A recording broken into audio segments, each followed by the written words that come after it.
In Victorian London, women who sold their bodies weren't just risking their reputation, they risked being strapped down and forcibly examined with steel instruments by male doctors, and that was the legal part. Quick subscribe reminder if you're a regular. Also, where's everyone at tonight, or morning or afternoon? Drop your location and time. Got comments from Seattle to Stockholm last time. The time zone thing never stops being weird to me. So we're going back to Victorian London tonight, but hold on, get yourself comfortable first. I mean it. Fix your pillows, grab that blanket. This one's worth settling in for.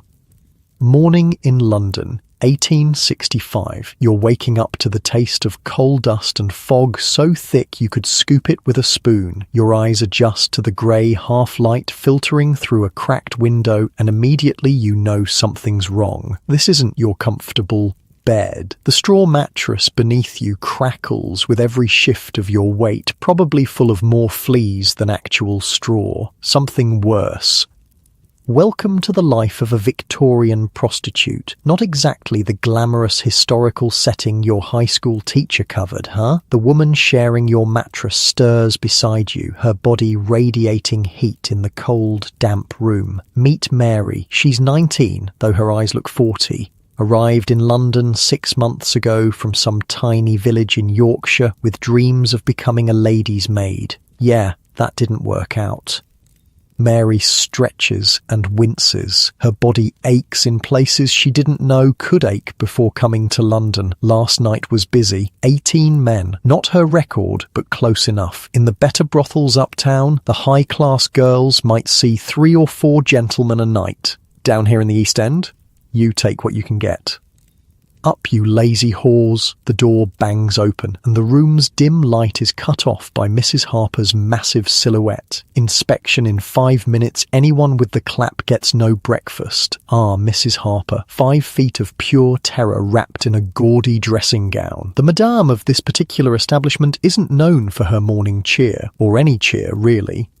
You hear about Jenny, whispers the woman on Mary's other side as they struggle to their feet. Poor thing couldn't walk after that sailor last night. Harper made her see 5 more after him anyway. Mary's stomach churns. She'd seen Jenny this morning, curled up in the corner room where they put the sick girls. The doctor wouldn't be called. Doctors cost money, and girls like Jenny were cheaper to replace than repair.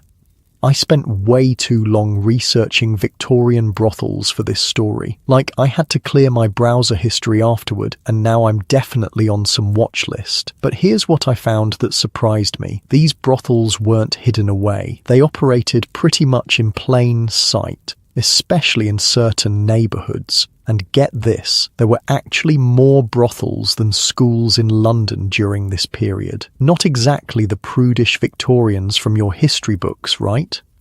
Mary shuffles with the other girls, 12 in total, into the inspection room. It's really just a kitchen table where Mrs. Harper checks them for obvious signs of disease each morning. The smell of burned porridge hangs in the air, the promise of the only meal many of the girls will get until evening. Arms up, legs apart, Mrs. Harper barks, moving down the line. You're thinking, this is how I die, with 12 half-naked women in a freezing room that smells like someone died in it, which, if we're being honest, someone probably did last winter. Let me paint you a picture of what Mary sees as she stands there, shivering. The inspection room windows face east, and weak morning sunlight filters through a yellow haze of fog and coal smoke. London's famous pea soupers, they called these fogs. So thick you could barely see your hand in front of your face. So toxic they killed thousands every year. The walls are stained yellow from decades of coal fires and tobacco. The floorboards are uneven and rotting in places, and there's a suspicious dark patch in the corner that nobody talks about. You, Mrs. Harper jabs a finger at a red-headed girl who can't be more than 15. You're bleeding. Get yourself cleaned up before the morning customers. But Mrs. Harper, it's not I'm just having my monthly. The slap echoes through the room. Did I ask for excuses? Men don't pay to hear your problems. They pay for a clean hole, so make sure yours is ready. Like I said, Mrs. Harper isn't exactly running for Mother of the Year. I found this journal entry from an actual brothel worker from the 1860s. She wrote, "Some nights I see so many men I lose count. My body feels hollow, like they've scraped out everything inside me that made me human. Kind of puts our bad days at the office in perspective, doesn't it?" In case you're wondering how Mary ended up here, her story wasn't unusual. London in the 1860s was booming. The Industrial Revolution was in full swing. People poured in from the countryside looking for work. For men, there were factories, shipyards, construction. For women, the options were limited. You could be a factory worker making about 7 shillings a week, which is roughly $30 in today's money, for 6 days of 14-hour shifts, or a seamstress hunched over by candlelight until you went blind, earning maybe 5 shillings on a good week. A shop girl, 9 shillings if you were lucky, but you needed good moral character for that job, which meant if the boss found out you weren't a virgin, you were done. Or you could work in a brothel and make 7 shillings in a single night. Mary hadn't planned on this life. She'd arrived at the docks 6 months earlier with £3 saved up, her life savings, and a letter of recommendation for a position as a housemaid that turned out to be for a house that didn't exist. "Fresh off the boat, aren't you, love?" a man had said, appearing beside her as she stood crying on the dock. "I know someone who could help a pretty girl like you." 3 hours later, she'd met Mrs. Harper. 3 hours and 10 minutes later, she'd met her first customer. After inspection, Mary pulls on her work clothes, a cheap imitation of what the fashionable ladies are wearing uptown, but cut lower in the bust and higher at the ankle. The fabric is rough against her skin, probably some kind of wool blend that's been worn by a dozen girls before her. Everything in this place gets recycled, even the girls themselves. "You're with Mr. Wallace first," Mrs. Harper tells her, checking a grimy notebook. "He likes the Northerners, thinks you're more, what's his word, authentic." She snorts. "After him, you've got 3 regulars and whatever walk-ins come by. Thursday's usually busy. Men getting their fun in before the weekend with the wife?" Mary nods. Mr. Wallace isn't the worst. He's quick, at least, and sometimes brings her a ribbon or a sweet. The thought of the hard candy makes her stomach growl. The porridge from breakfast sits like a lump in her gut, filling but barely edible. It's meant to be cheap and starchy, to keep the girls going through long nights with minimal expense. "Hey," a voice whispers behind her. It's Betsy, the closest thing Mary has to a friend here. "I saved you this from yesterday." She slips Mary a slightly wrinkled apple, its skin dull but the fruit still firm. Mary's eyes widen. Fresh fruit is a luxury here. "Where'd you get this?" "That solicitor, the one with the birthmark. His wife packed him lunch and he gave it to me. Said I was too skinny." They share a dark laugh. Men like the solicitor come here and pay to use their bodies, then get concerned about their diets. The absurdity isn't lost on them. The house begins to stir as the first customers arrive. It's mostly working men at this hour. Labourers stopping by before their shift, shopkeepers slipping away while their apprentices mind the store, clerks who told their wives they had an early meeting. Mary takes a bite of the apple, savouring the burst of sweetness. Little pleasures, that's what keeps you going in a place like this. Wait, you think I'm making this up? The apple thing? Nope. I actually found this detail in a diary from a reformer who interviewed women in these brothels in the 1850s. Fresh fruit was so rare that one woman saved an orange for 3 days, just taking tiny nibbles to make it last. Imagine being so deprived that an orange becomes your most prized possession. Through the thin walls, Mary can hear the morning business picking up, the fake moans, the creaking bed frames, the occasional laugh or cry. Each room in this narrow townhouse holds different stories, different horrors. In the room to the left, there's Ellen, who came from Ireland during the famine and has been here 8 years, ancient in prostitute years. To the right is Sarah, who was sold to the brothel by her own father when she was 13. Across the hall is the specialty room where Lucy caters to men with particular interests. The walls of that room are thicker, but sometimes the sounds still escape. Mary finishes the apple, core and all, and checks herself in the cracked mirror on the wall. Her face is pale with dark circles under her eyes, but Mrs. Harper has taught them all how to hide these imperfections. There's a pot of rouge on the table, shared by all the girls. It contains lead and mercury. They know it's slowly poisoning them, but pale lips don't attract customers. Mary, Mrs. Harper's voice bellows from downstairs. Your first is here. With a deep breath, Mary arranges her face into what passes for a smile and heads down the narrow staircase. The steps creak ominously, and there's no banister to hold on to. One girl broke her ankle on these stairs last winter, and Mrs. Harper had her working on her back the same day. Mr. Wallace waits in the small front parlour, his hat in his hands. He's in his 50s, balding, with the soft hands of a man who's never done manual labour. A clerk of some kind, Mary guesses, though they've never discussed his profession. "Ah, Mary," he says, his Yorkshire accent thickening as it always does when he sees her. It's why he requests her, the reminder of home. Lovely as ever, she curtsies slightly, playing the game. "Good morning, sir. Shall we go up?" In your cosy modern bed, with your clean sheets and your privacy, it's almost impossible to imagine what came next. The mechanical nature of it, the disconnection Mary feels from her own body, like she's floating somewhere near the ceiling, watching someone else go through the motions. Mr. Wallace is indeed quick today. 15 minutes later, he's straightening his collar and pressing 2 shillings into her palm, the usual fee plus a small tip. "You're a good girl, Mary," he says, patting her cheek. A good girl. If her mother could see her now.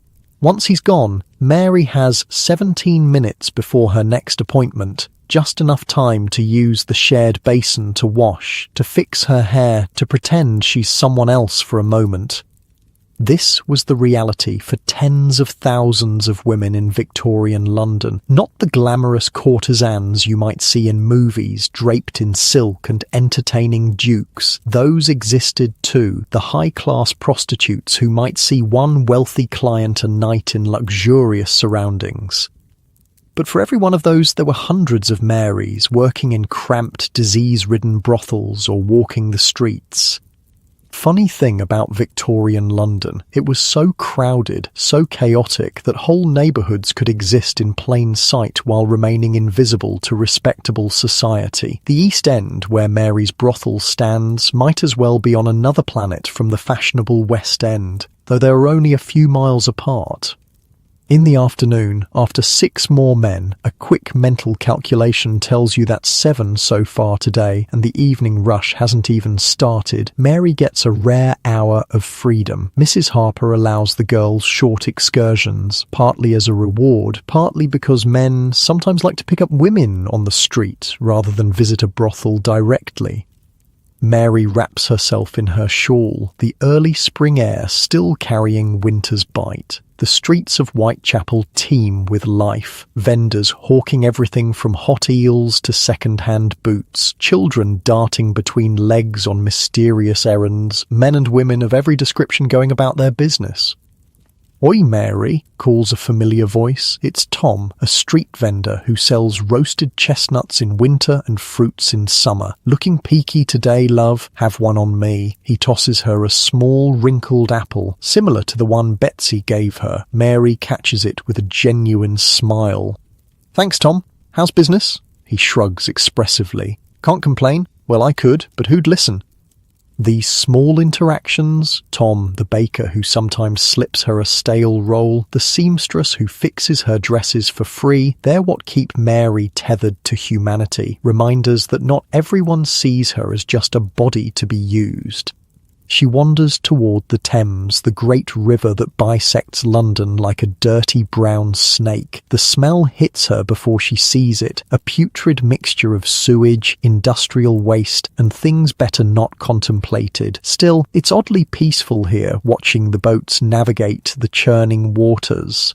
A young woman stands at the edge of a pier, looking down into the murky depths. Something in her stance makes Mary pause. The woman sways slightly, leaning forward. "Miss," Mary calls, moving closer. "Are you all right?" The woman turns, and Mary sees she's hardly more than a girl, perhaps 17. Her eyes are red-rimmed, her clothes decent but worn. "What's it to you?" she asks, but there's no venom in it, just exhaustion. "Nothing," Mary admits. It's not worth it. Whatever it is." The girl laughs, a hollow sound.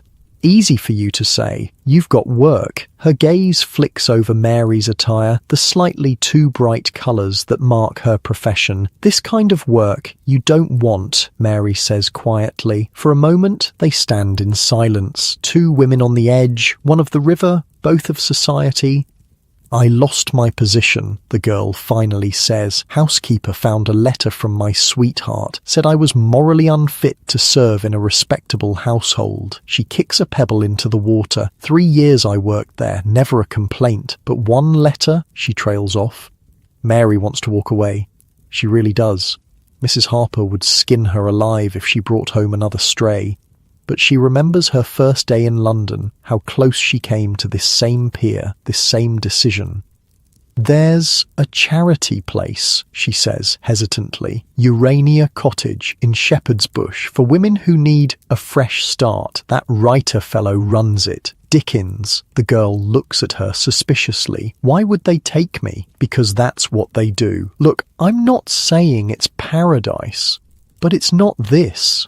Mary gestures to the river. "And it's not what I do either."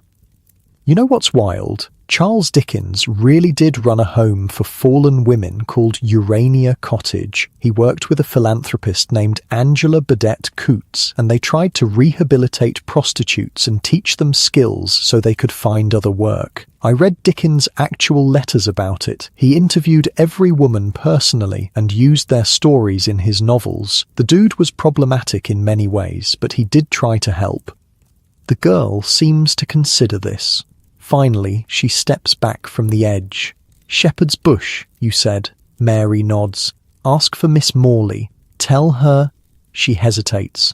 "Tell her Mary from Mrs. Harper's sent you. It's a small thing, this intervention. One girl saved from the river today doesn't change the system that will push another to the same spot tomorrow. But in a life where Mary has so little control, these tiny choices matter." As she watches the girl walk away, Mary realizes she's going to be late. Mrs. Harper doesn't tolerate lateness. The punishment will be extra clients tonight, which means less sleep, which means looking worse tomorrow, which means attracting lower-paying customers, which means it's a vicious cycle that's nearly impossible to break. She hurries back through the crowded streets, dodging carriages and costermongers' carts. London in 1865 is a city of extremes, extreme wealth and extreme poverty, often on the same street. As Mary passes from Cheapside to Spitalfields, the buildings grow shabbier, the smells more pungent, the faces harder. A police officer watches her from a corner, his expression a mixture of contempt and interest. The police generally leave brothels alone. Many officers are regular customers after all, but they enjoy reminding women of the town of their precarious status. "Afternoon, officer," Mary says, keeping her eyes down as she passes. "Bit early to be working, isn't it?" he calls after her. She doesn't respond. Engaging would only encourage him, and she can't afford trouble. Not with the new laws being discussed in Parliament. She's heard whispers about something called the Contagious Diseases Act, which would give police the power to arrest any woman they suspect of prostitution and force her to undergo medical examination. The thought makes her shudder. Unlike your snug bed at home, Mary has no true safe space. Even her room at the brothel offers only the illusion of privacy. Mrs. Harper has been known to bring customers in while girls are sleeping if business is particularly good. The streets are dangerous. The police are threats, not protectors. There is nowhere in London where Mary can truly rest. As she approaches Mrs. Harper's establishment, a narrow 3-story building wedged between a gin shop and a pawnbroker, Mary takes a deep breath. She squares her shoulders and arranges her features into the blank mask she wears for work. She's already calculating how many more men she'll need to see today to make her quota and avoid Mrs. Harper's wrath. Inside, the house is busy. A group of sailors on shore leave has arrived, and the parlour is full of loud voices and laughter. Mrs. Harper spots Mary immediately. "Where the bloody hell have you been?" she hisses, grabbing Mary's arm with fingers like talons. "I've got men waiting and not enough girls." "Sorry, Mrs. Harper, I lost track of time." Lost track of, the older woman's face purples. "You'll lose more than that if you pull this again. Now get upstairs and sort yourself out. Room 3. You've got back-to-backs until midnight. Back-to-backs. No breaks between customers. Just an endless parade of men until midnight. Or more likely until the early hours of the morning." As Mary climbs the stairs, her body already aching from the morning's work, she thinks about the girl at the river. She hopes she makes it to Urania Cottage. She hopes Miss Morley remembers her. She hopes something in this god-forsaken city is actually what it claims to be.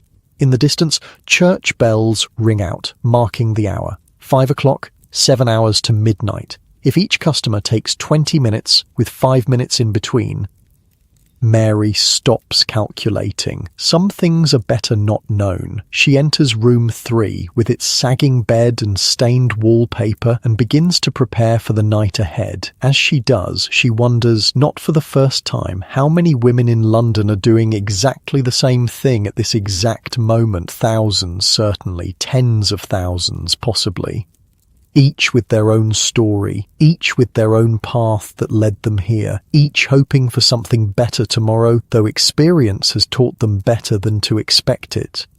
It's strange to think that while her own comfortable middle-class ancestors were living their proper Victorian lives, going to church, observing strict social codes, pretending sex didn't exist, this parallel world was thriving just around the corner. History books tend to focus on the royals, the politicians, the generals, but for every Queen Victoria, there were thousands of Marys.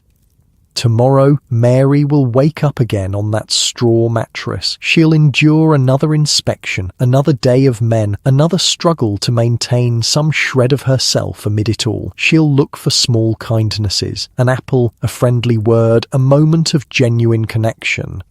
And maybe, if she's very lucky, she'll find a way out.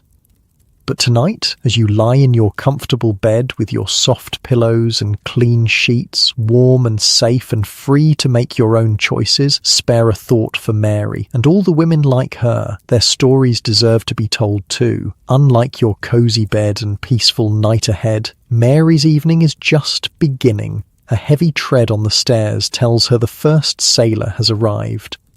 The first night Mary arrived at Mrs. Harper's establishment, she didn't sleep a wink. Not because of the noise, though God knows there was plenty of that. Not even because of the men. There had been 3 that first night, each one a blur in her memory. No, she stayed awake because she was afraid of the other girls. "Fresh meat," one had whispered as Mrs. Harper showed Mary to her bed. Really just a corner of a mattress shared with 2 others. Wonder how long this one'll last. The memory surfaces as Mary prepares for her next customer, the second sailor of the evening. She washes quickly in the basin of tepid water, the same water the last 5 girls have used. The trick, she's learned, is to skim from the top and avoid stirring up whatever's settled at the bottom. 6 months ago, such a thought would have horrified her. Now it's just another Tuesday. Or is it Wednesday? The days blend together in this place. A knock at the door, too soft to be Mrs. Harper.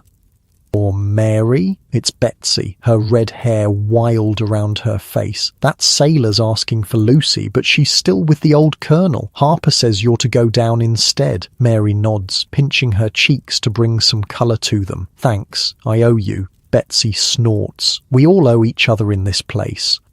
You're probably wondering why Mary doesn't just run away. Good question. I wondered the same thing when I was researching Victorian prostitutes. I mean, they weren't chained to the beds or anything, but the reality was way more complicated. First off, where would she go? London in the 1860s wasn't exactly brimming with opportunities for single women. Second, most brothel girls were deeply in debt to their madams. See, Mrs. Harper charged the girls for everything. Their room, their food, their clothes, even the rouge they wore. At extortionate rates, of course.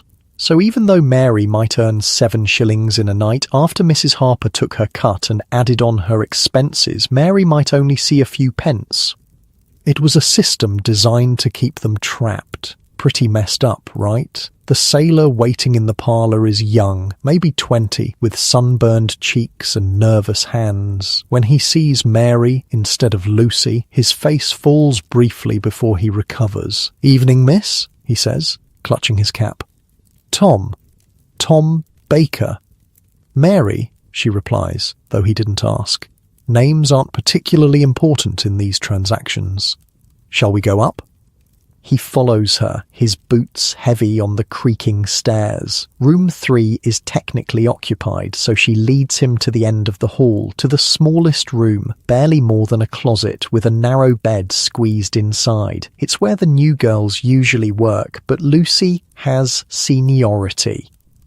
"First time?" Mary asks, seeing how he hovers uncertainly in the doorway.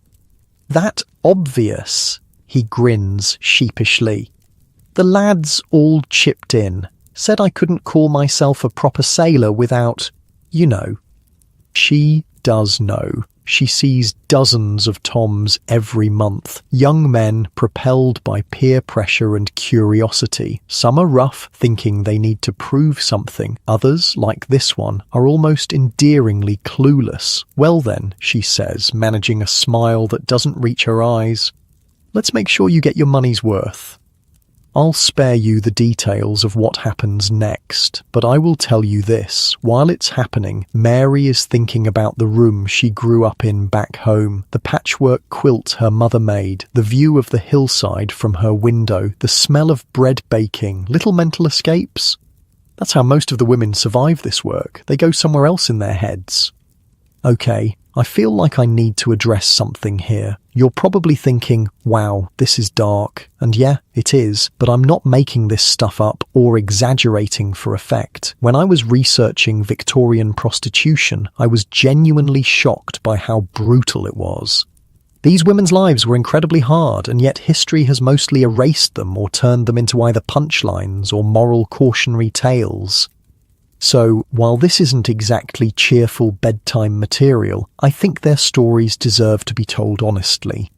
Afterward, Tom the sailor leaves 2 shillings, the standard rate, and a mumbled thanks. Mary straightens her dress, fixes her hair, and heads back downstairs for the next customer. The night is still young. Mrs. Harper intercepts her at the bottom of the stairs. "Not so fast. I need to talk to you." Mary's stomach tightens. Conversations with Mrs. Harper rarely end well for anyone.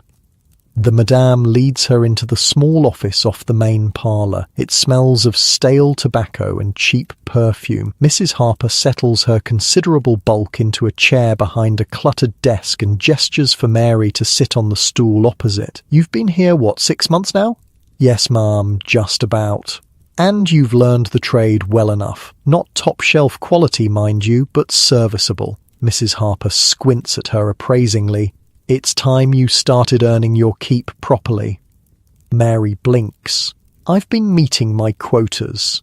"Barely. And you've still got that debt to work off. Your room and board, the dresses I provided, the doctor that one time. It's a familiar conversation. The debt never seems to get smaller, no matter how many men Mary services." Mrs. Harper reaches into a drawer and pulls out a small glass bottle. "Starting tonight, you take a spoonful of this before you go to work. Keeps the babies away." Mary stares at the murky liquid. She's heard of such concoctions. Herbs, chemicals, who knows what else. Some of the girls say they work. Others ended up doubled over in pain, bleeding for days. And, Mrs. Harper continues, you start taking specialty customers. The knot in Mary's stomach tightens further. Specialty customers pay more, but they want things the regular girls don't provide. Things that leave bruises, or worse. "I don't think I wasn't asking, girl." Mrs. Harper's tone hardens. "Lucy's moving up to the West End house next week. Someone's got to take her place, and you've got the right look. Young enough to seem innocent, old enough it's not troublesome. You'll get an extra shilling per specialty? Half of that comes to me, of course. Of course. Back in your comfortable bed, it's probably hard to imagine what Mary's feeling right now. The crushing weight of knowing things are about to get worse, not better. The lack of any real choice in the matter. The desperate calculation of whether this new arrangement will at least help her pay off her debt faster. Mary takes the bottle reluctantly. Yes, Mum. Good girl. Now, I've got a gentleman arriving at 9 who's paid for something special. I'll send him up to the Red Room. You be there ready by 8:30. The Red Room. Even the name makes Mary's skin crawl. It's on the top floor, away from the regular rooms, with thick walls and strange implements hanging on them. What kind of specialty does he want? Mrs. Harper's smile doesn't reach her eyes. He likes to play schoolmaster, discipline and all that. Bring tears if you can. He pays extra for those. When Mary returns to her shared room to prepare, she finds Betsy already there, applying rouge to her cheeks. Harper's moving me to specialties, Mary says quietly, sitting on the edge of the mattress. Betsy pauses, the rouge pot hovering mid-air. Already? Must be desperate with Lucy leaving. She sighs. Which ones? Or schoolmaster tonight. Don't know about the rest yet. Could be worse. The schoolmaster types usually just want to lecture and spank a bit. It's the quiet ones you have to watch for. Betsy resumes applying her makeup. I had a judge last week, wanted to sentence me for my crimes. Made me beg for mercy and everything. Mary shudders. How do you get through it? Betsy shrugs, but her eyes are kind. Same way we get through everything else in this godforsaken place, 1 hour at a time. She picks up a small tin from the table. Here, rub this where you think he'll hit. Numbs the skin a bit. Mary takes the tin gratefully. Thanks. Oh, and Mary... If he wants to use his cane, make sure he stays below the ribs. I had a girl in Liverpool who took a bad hit to the kidney, pissed blood for a week. This kind of advice, practical, matter-of-fact, potentially life-saving, is the real education Mary has received these past 6 months, not the kind her mother had hoped for when she scraped together Mary's train fare to London, dreaming of her daughter becoming a respectable lady's maid.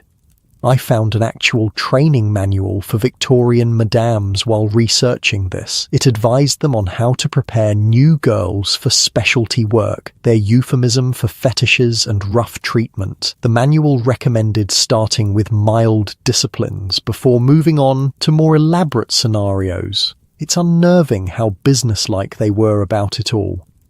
At 8:30, Mary enters the Red Room and begins to prepare. She changes into the costume hanging on the door hook, a mockery of a schoolgirl's uniform, the skirt scandalously short, the white blouse nearly transparent. The outfit looks as though it's been worn by dozens of girls before her. The fabric worn thin in places, stains that never quite washed out. The room itself is sparsely furnished. A straight-backed wooden chair, a small desk, a narrow bed with leather straps attached to the posts. The walls are painted a deep crimson, not to make the room feel warm or inviting, but to hide stains. Mary knows this because Mrs. Harper had mentioned it once, casually, as though discussing the weather rather than blood. On the wall hang implements of discipline, canes of varying thickness, leather straps, riding crops. Mary tries not to look at them as she positions herself at the desk, arranging her features into what she hopes is an appropriately demure expression. The clock on the mantel ticks away the minutes. 8:45, 8:50. Just as the clock strikes 9, heavy footsteps approach the door. The man who enters is not what Mary expected. She'd imagined someone older, severe-looking. Instead, he appears to be in his 30s, well-dressed, with a pleasant face and gentle eyes, the kind of man you'd pass on the street without a second glance, the kind who might have a wife and children at home, who attends church on Sundays, who is respected in his community. "Good evening," he says, his voice soft. "You must be my new pupil." And so the game begins. Later, much later, when her lesson is over and the schoolmaster has gone, Mary sits alone on the edge of the bed, applying Betsy's numbing salve to the angry red welts across her thighs and buttocks. Her cheeks are still damp with the tears he'd paid extra for. The door opens and Mrs. Harper enters, a glass of gin in her hand. She surveys Mary with a critical eye. "Well, how'd it go?"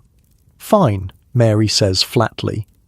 "He seemed pleased. Left an extra half-crown for you." Mrs. Harper tosses a coin onto the bed beside Mary. "See? Told you specialties pay better. Half a crown for her dignity, for the marks that will take days to fade, for the part of herself that feels a little more distant, a little harder to reach." Mrs. Harper must sense some of this because her tone softens slightly. First time's the worst. It gets easier. She holds out the gin. "Here, for the pain." Mary takes the glass and drinks deeply, welcoming the burning sensation in her throat. It's a distraction from the other pain, at least. "Rest up. You've got regular customers the rest of the night." Mrs. Harper turns to leave, then pauses. "Oh, and Mary? The specialty gentleman wants to book you again next week. Regular appointment. That's good for business." After she's gone, Mary finishes the gin and stares at the half-crown. Good for business, that's all any of this is. Business, the buying and selling of flesh, of pain, of fantasy. She wonders, not for the first time, what her life might have been if that letter of recommendation had been real, if that position as a housemaid had existed. She might have worked 14-hour days, been at the constant beck and call of a demanding mistress, slept in a cold attic room, earned perhaps a quarter of what she makes now, and yet a knock at the door interrupts her thoughts. It's one of the younger girls, Emily, barely 16, with a perpetually runny nose. "Mary, Harper says you're needed downstairs. Customer asking for you special." "Tell her I'll be right down." Mary hides the half-crown in the small cloth pouch she keeps sewn into her corset alongside her other meagre savings. Then she washes her face, reapplies her rouge, and puts on a clean dress. The customer waiting in the parlour is a regular, Mr. Peterson, a middle-aged banker who visits once a week, always requesting Mary if she's available. He likes to talk, mostly. Sometimes they don't even get to the physical part until his time is nearly up. Mary suspects he's lonely, though he mentions a wife and children in his rambling conversations. "Mary, my dear," he exclaims when he sees her, rising from his chair. "Lovely as always." "Good evening, Mr. Peterson," she says, mustering a smile. "Shall we go upstairs?" As they climb the stairs to her regular room, Mary realizes she's grateful for Mr. Peterson tonight. After the schoolmaster, his gentle, almost tentative approach will be a relief. He'll want to talk about his week, his troubles at the bank, his wife's latest ailment. He'll ask Mary about her life, and she'll tell him pleasant fictions about her aspirations to save enough to open a small shop someday. They both know it's unlikely, but it's a comfortable pretense. This is another survival strategy in the brothel, cultivating regulars, steady customers who request you specifically, who treat you with some modicum of respect, who aren't violent or diseased. It's not friendship exactly, but it's something close to human connection in a place where such things are rare. In their profession, the girls talked about regulars versus casuals. Regulars might get small concessions, a few extra minutes, a bit more conversation, perhaps even genuine smiles. Casuals got the bare minimum, the physical act they paid for, performed as quickly and efficiently as possible. Hold up, let me tell you something wild I found in my research. There were actually guidebooks published for men about London's brothels, like Yelp reviews, but for sex work. They'd list the brothels by area, describe the women, and even give prices. One called The Man of Pleasure's Companion from 1865 rated prostitutes using a 5-star system. I kid you not. Victorian bros were basically leaving reviews like, "Good service, would recommend 4 5 stars." As Mary leads Mr. Peterson to her room, they pass the doorway to the shared sleeping quarters. Inside, several off-duty girls are crowded around something, their voices excited. "What's that about?" Mr. Peterson asks curiously. "I'm not sure," Mary says. "Let me check." She pokes her head into the room. "What's all the fuss?" Betsy looks up, her face flushed with excitement. "Look what Ellen got from her ship captain." She holds up a small paper-wrapped package. "Real tea from China, not the floor sweepings Harper gives us. It's such a small thing, this package of tea, but in this place, where small pleasures are the only kind to be had, it's a treasure worth celebrating." "We're going to have a proper tea party after closing," Emily says, her nose momentarily forgotten in her excitement. "Can you come, Mary?"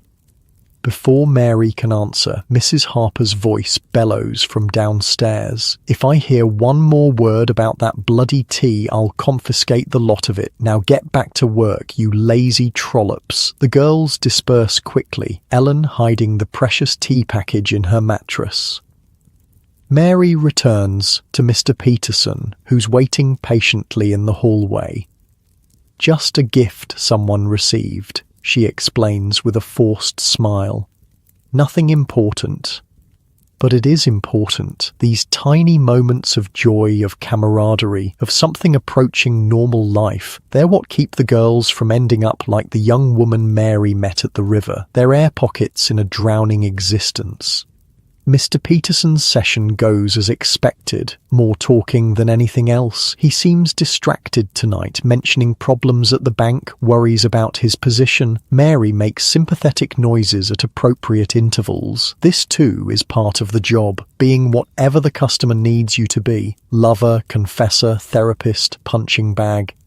After he leaves, Mary has 2 more customers, quick, forgettable encounters that blur together in her memory almost as soon as they're over. By the time midnight approaches, she's seen 8 men since afternoon. Her body aches and she longs for sleep, but the night is far from over.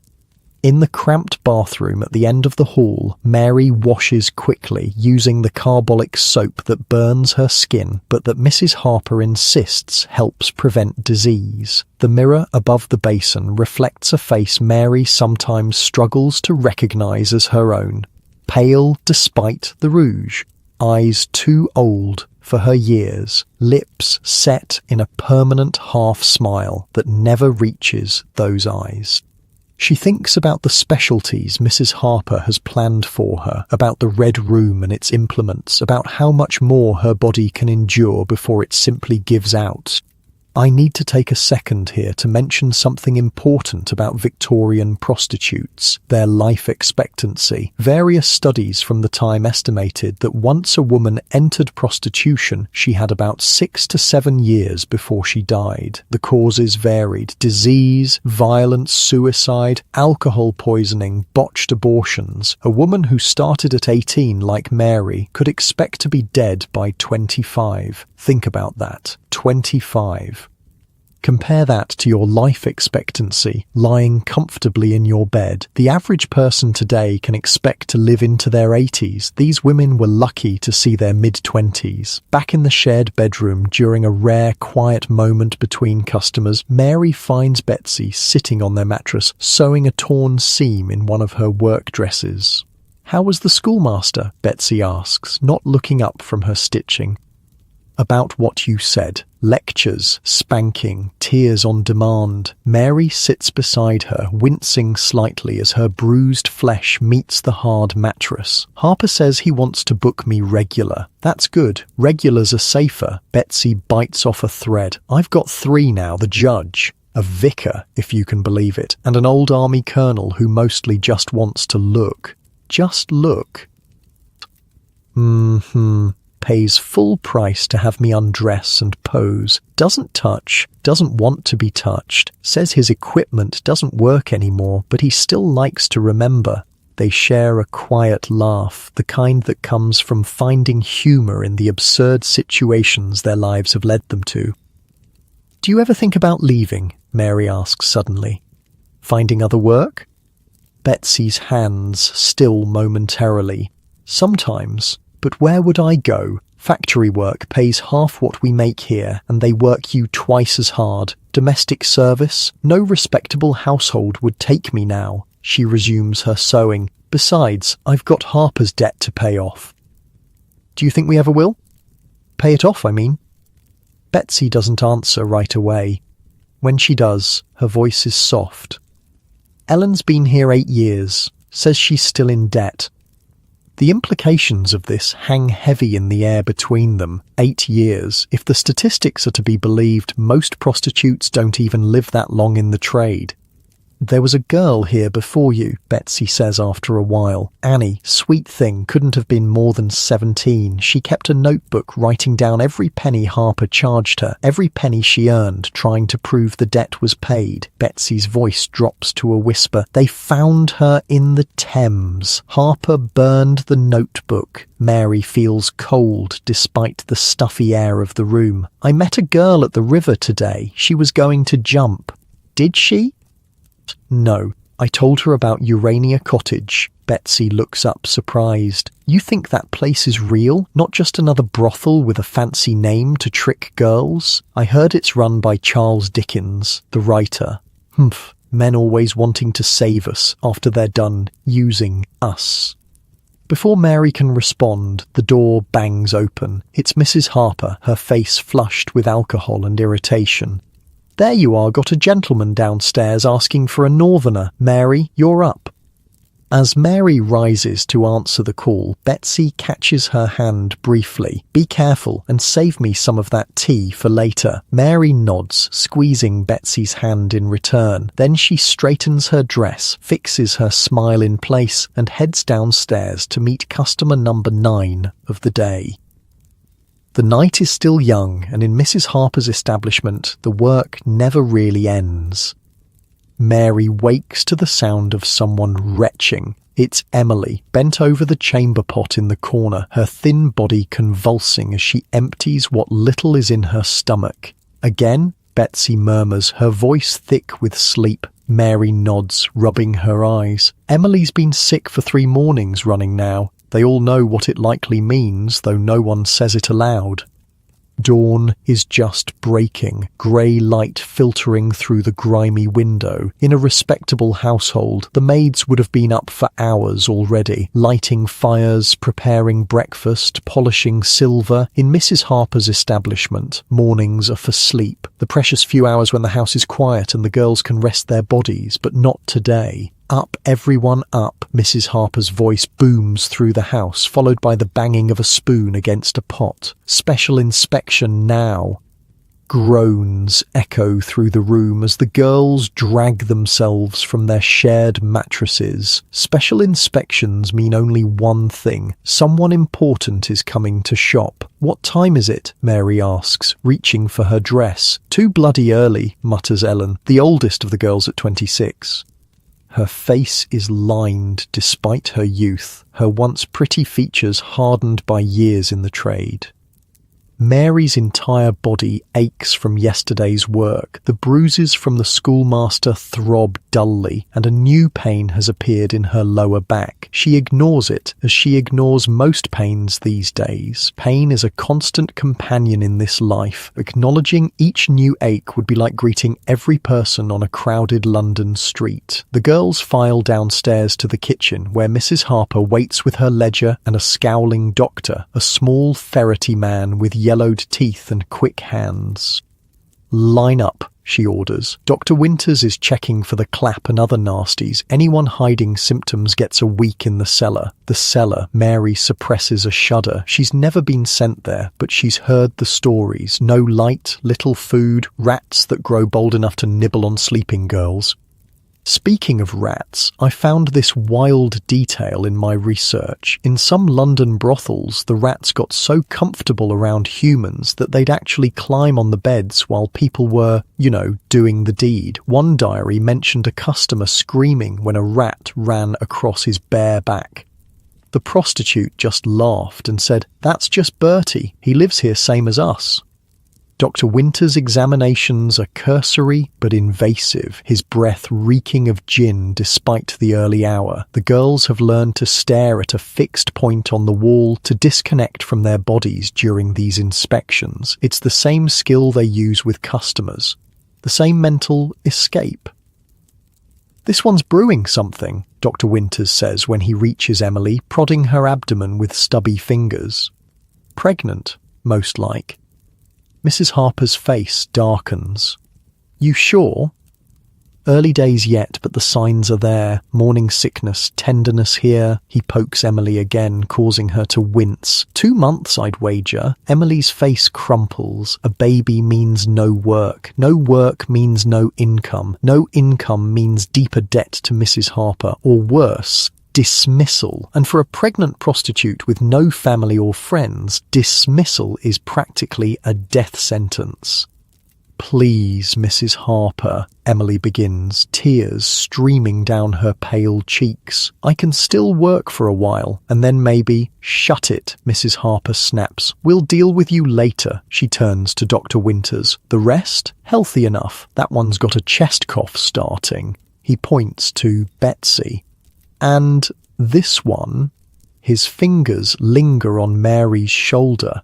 "Some interesting bruising. Special customer." "Not your concern, doctor." Mrs. Harper hands him a few coins. "Same time next week?"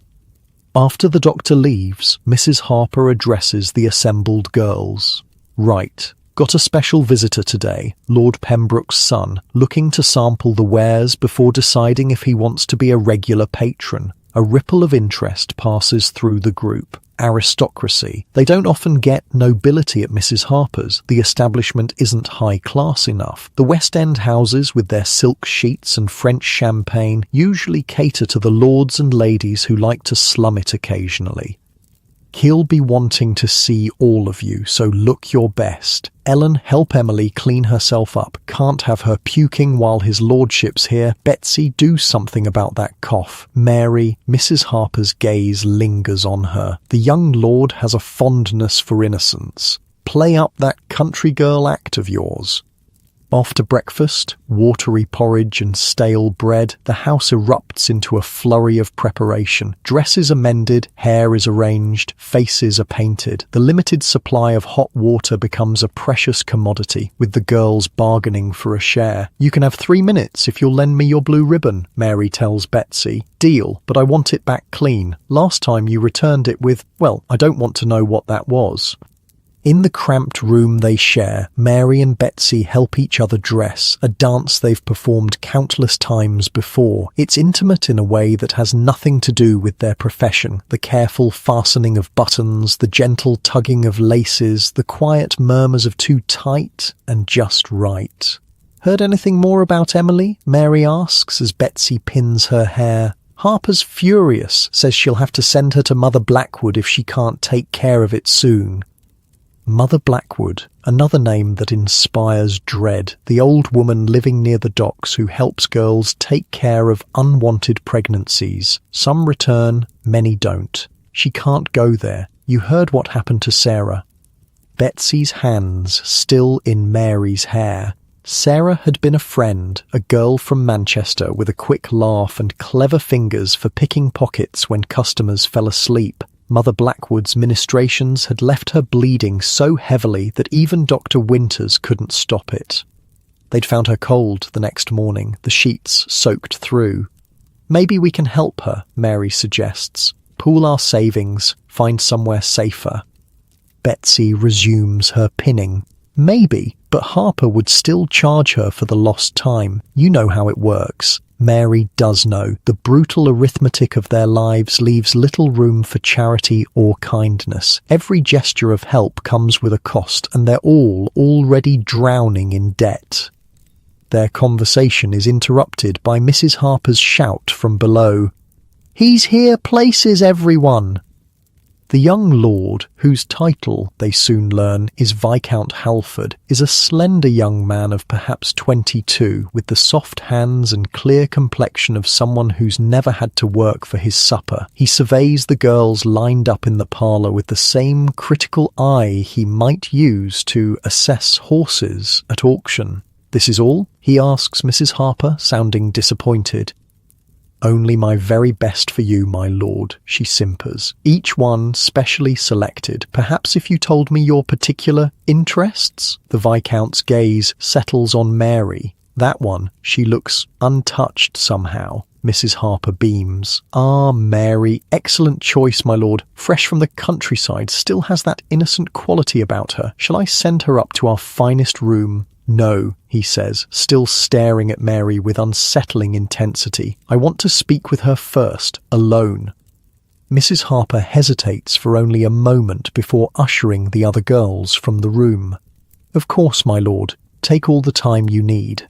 When they're alone, the Viscount gestures for Mary to sit beside him on the worn sofa. "You're not really from the countryside, are you?" Mary blinks, surprised by the direct question. "I am, actually. Yorkshire." He studies her face. "And how long have you been in this profession?" 6 months, my lord." He laughs, a sharp, unpleasant sound. "Don't call me that. Not here. It's Richard. Yes, Richard." He leans closer, and Mary forces herself not to recoil at the smell of expensive cologne mixed with stale wine. "Tell me, Mary from Yorkshire, do you enjoy your work?" It's a question customers rarely ask, and one that has no safe answer. Say yes, and she's a wanton woman deserving of whatever rough treatment he might dish out. Say no, and she risks angering both the customer and Mrs. Harper. "I enjoy pleasing others," she says carefully, the rehearsed answer they all use for such inquiries. Richard laughs again. "How diplomatic. I suppose that's better than the truth." He reaches out, tracing a finger along her jawline. "You're quite pretty, in a common sort of way. My father says I should stick to my own kind, but where's the excitement in that?" Mary remains still under his touch, her face a practiced mask of mild interest. Inside, her mind is calculating. What does he want? What role should she play? The innocent corrupted, the willing student, the secret temptress? Each customer has their own fantasy, and her job is to become whatever they desire. "Perhaps," she ventures, "you'd be more comfortable upstairs? We could talk more privately?" Richard withdraws his hand. "Not yet. I'm curious about this place. Father wouldn't approve of my being here, you know. Says places like this are breeding grounds for disease and vice." His eyes gleam. "But then, Father's a hypocrite. I've seen the entries in his account books. Charitable donations to addresses in Soho that I happen to know are high-class brothels." Mary nods sympathetically, though her attention is partly on the clock ticking on the mantelpiece. Time spent talking is still charged to the customer, but Mrs. Harper expects the girls to move things along to the more profitable activities quickly. As if reading her thoughts, Richard says, "Don't worry about the time. I've paid for the entire morning. We can talk as long as I want." The entire morning. Mary's heart sinks. She'd hoped to catch a few hours of sleep after the Viscount's visit before the afternoon customers arrived. Now that seems unlikely. "Tell me about the other girls," Richard demands suddenly. "That blonde one looked ill." "Emily, she's just tired, my lord." "Richard, we all are." "And the red-haired one, she has an interesting face." "Betsy, she's from Liverpool, clever with numbers." Richard leans back, watching Mary with those unsettling eyes. "You care about them, don't you? How unusual in a place like this. I'd have thought it would be every whore for herself." The crude word lands like a slap, though Mary's expression doesn't change. "We look after each other when we can?" Richard stands abruptly. "Show me your room, not the one they've prepared, your actual sleeping quarters." Alarm flickers through Mary. Mrs. Harper would be furious if she took a client, especially one as highborn as the Viscount, to the squalid room she shares with the other girls, but refusing him directly could be just as dangerous. I'm not sure Mrs. Harper would... Mrs. Harper has been paid handsomely for my discretion. His voice hardens. The room, now. Mary leads him upstairs past the better-appointed rooms where clients are entertained to the cramped space at the end of the hall. Inside, the 3 mattresses lie on the floor, surrounded by the girls' meagre possessions, a chipped hairbrush here, a treasured ribbon there, the hidden package of tea from Ellen's sea captain. Richard surveys the room with open curiosity, picking up items and examining them before setting them down carelessly. So this is how you live, like animals in a pen. Mary says nothing, watching as he moves around the space that, despite its squalor, is the closest thing to home she has in London. And this is your bed? He gestures to the mattress where Mary's worn shawl lies. I share it, with Betsy and Emily. Share it? He looks genuinely surprised. All 3 of you? How do you sleep? However we can, on our sides, mostly. Richard sits on the edge of the mattress, testing its firmness, or rather, its lack thereof. It's lumpy. Yes. And cold, I imagine. In winter, less so now that it's spring. He pats the space beside him. Sit, please. Mary complies, maintaining a careful distance between them. The mattress sags under their combined weight, gravity pulling them slightly toward each other. Have you ever been with someone like me before? Richard asks. Nobility, you mean? Not directly. Directly? Mary chooses her words carefully. Sometimes gentlemen of rank visit Mrs. Harper's, but they usually request the more experienced girls. Richard nods thoughtfully. Then, without warning, he reaches out and takes her hand, turning it over to examine her palm. Working hands, he murmurs. Despite the rouge and powder, you can't hide these. Mary resists the urge to pull away. Her hands are indeed rough, chapped from washing in harsh soap, nails broken and uneven, calluses forming where they never existed during her country life. My mother would be horrified, Richard continues, still holding her hand. She believes people like you choose this life out of moral weakness, that you prefer vice to honest work. He looks up, meeting Mary's eyes. Is that true? Again, that impossible question. Mary takes a risk. Does it matter? You're still here. For a moment, she fears she's overstepped, but then Richard laughs, a genuine sound this time. Touché, Mary from Yorkshire. Indeed I am. He releases her hand. I've decided I don't want to couple with you today. Relief floods through Mary, though she keeps her expression neutral. As you wish. Instead, I want to watch. Watch? You and the redhead, Betsy. I want to watch you together. Mary's stomach tightens. It's not an unusual request. Some customers prefer to observe rather than participate, but involving Betsy would mean splitting the fee, and Mrs. Harper would still take her full cut from both of them. Betsy might be with another customer, she says. I've already arranged it with your Mrs. Harper. She'll be up shortly. Richard settles himself more comfortably on the mattress. Don't worry. You'll both be paid. I'm not a complete cad. Before Mary can respond, the door opens and Betsy enters, her expression resigned. She's clearly been informed of the arrangement. My lord, she curtsies slightly. Richard, please. Mary and I were just discussing the sleeping arrangements in this charming room. Perhaps you could join us?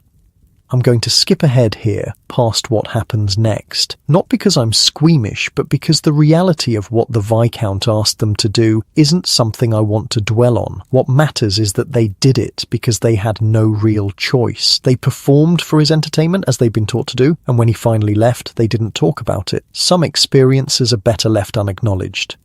After the Viscount's departure, Mrs. Harper is practically giddy with satisfaction. He's paid for weekly visits, and he specifically requested both of you again. Do you know what this means? It means more money for Mrs. Harper and harder work for Mary and Betsy. But they nod and smile appropriately, playing their parts in this particular theatre.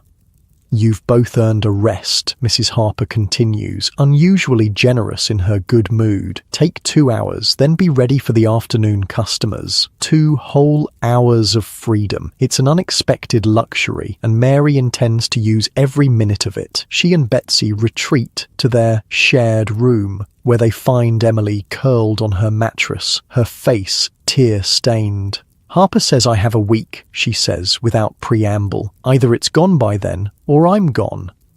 Betsy sits beside her, stroking her hair. We'll figure something out. Mother Blackwood. No, Mary interrupts firmly. Not her. We'll find another way. Emily looks up, hope flickering briefly in her swollen eyes. How? Mary and Betsy exchange glances. They both know there are limited options, and none of them good, but they've also been saving. Small coins hidden in mattresses, in loose floorboards, sewn into the linings of their clothes. Not enough to buy freedom, but perhaps enough to buy a chance. Leave it to us, Betsy says. Just rest now. While Emily drifts into an uneasy sleep, Mary and Betsy sit by the window, voices lowered. I heard about a woman in Whitechapel, Betsy murmurs, midwife who helps girls in trouble, cleaner than Mother Blackwood, they say. How much? £5, from what I've heard. Mary does a quick mental calculation. Her own savings amount to just over £2. Betsy might have similar. Still not enough. The Viscount, Mary says suddenly. He paid well for today, and he wants to see us again next week. Betsy catches on immediately. If we can get Harper to give us our full share, she won't. No, but she might give us more than usual if we tell her we want to buy new dresses for the Viscount's next visit to make sure he keeps coming back. It's a risk. Mrs. Harper is many things, but stupid isn't one of them. She'll be suspicious of any request for extra money, but it might be their only chance to help Emily. Worth trying, Mary agrees, but we'll need more than what we can get from Harper. I could ask my regulars for extra, Betsy suggests. The judge is usually generous when I cry a little, and I could take on more customers in the evenings. The sailors pay less, but if there are enough of them. They're still making plans when a commotion erupts downstairs. Raised voices, something breaking, heavy footsteps on the stairs. Mary and Betsy exchange alarmed glances. This doesn't sound like regular customers. The door bursts open and Mrs. Harper appears, her face flushed with anger, and a "Police!" she hisses, "checking for underage girls. Emily, get in the hidden cupboard, now!" Emily, barely awake, is hustled to the back of the room where a false panel in the wall conceals a small space just large enough for a person to squeeze into. It's not the first time they've had to hide girls from authorities. "What about us?" Mary asks. "You're both old enough. Just keep your mouths shut and let me do the talking." Moments later, 2 policemen enter the room. One is older, his expression bored, as if this is a routine he's performed countless times. The other is younger, perhaps new to the force, his eyes darting around the room with a mixture of curiosity and disgust. "Checking for violations of the Contagious Diseases Act," the older officer announces. "Any girls here been examined recently?" The Contagious Diseases Acts were real laws passed in the 1860s that allowed police to arrest women they suspected of being prostitutes and force them to undergo invasive medical examinations. If found to have a venereal disease, they could be locked up in a hospital for months. The worst part? Men were never checked or confined, even though they were the ones spreading these diseases between multiple women. "All my girls are clean, Officer Wilson," Mrs. Harper says, her tone respectful but firm. "Dr. Winters checks them weekly, was here just this morning, in fact." "Winters," the officer snorts. "That old soak. His examinations aren't worth the paper they're written on." He gestures to Mary and Betsy. These two look healthy enough, I suppose. The younger officer steps forward. What about the rest? We had reports of 12 women working here. Exaggerations, Mrs. Harper says smoothly. I run a respectable house, just these two and a couple more who are out running errands. The young officer seems about to argue when a call comes from downstairs. Wilson, got something you should see, the older officer sighs. Stay here, he orders, before heading back downstairs, his colleague following reluctantly. Once they're gone, Mrs. Harper quickly opens the hidden panel to release Emily, who emerges gasping for air. Quickly, Mrs. Harper hisses, out the back way, all three of you. I'll send word when it's safe to return. Mary grabs her shawl. Betsy snatches the precious tea package and they help Emily to her feet. The back way means the narrow servant stairs that lead to the alley behind the house, an escape route they've used before during police raids. What did they find downstairs? Mary asks as they hurry down the cramped staircase. Nothing good, I'd wager, Betsy replies grimly. Maybe Lucy's sister finally arrived. Lucy's sister, Mary had almost forgotten. Lucy had mentioned a younger sister coming to London looking for work. A sister who, if she was anything like Lucy, didn't look her 14 years. Outside, the alley is damp and smells of things best not identified. They hurry along, supporting Emily between them, heads down to avoid eye contact with anyone they pass. Where are we going? Emily asks, her voice weak. Mary and Betsy exchange glances. They have precious little money on them. Just the coins from the day's work so far. Not enough for lodgings, barely enough for food. I know a place, Betsy says finally. Woman I knew from Liverpool runs a coffee shop near the docks. She lets girls shelter in her storeroom sometimes when things get hot. It's not much of a plan, but it's all they have as they navigate the winding streets of East London. Mary can't help but wonder if this is the moment, the chance to break free from Mrs. Harper's, to find another path. But freedom requires money, and the little they have won't last long in a city that devours the poor. For now, though, they're together, 3 women against the world, bound by circumstance and something approaching friendship. In the brutal calculus of their lives, that counts for something. The coffee shop, when they reach it, is little more than a hole in the wall, a narrow storefront, wedged between a butcher's and a pawnbroker's. Inside, it smells of burnt coffee beans and old grease, but it's warm and relatively clean. The woman behind the counter, stout, grey-haired with knowing eyes, takes one look at them and gestures toward a curtained doorway at the back. Trouble at Harper's? Betsy nods. Police? Usual sort or something worse? Not sure yet. The woman sighs. Storeroom's yours till closing, then we'll see.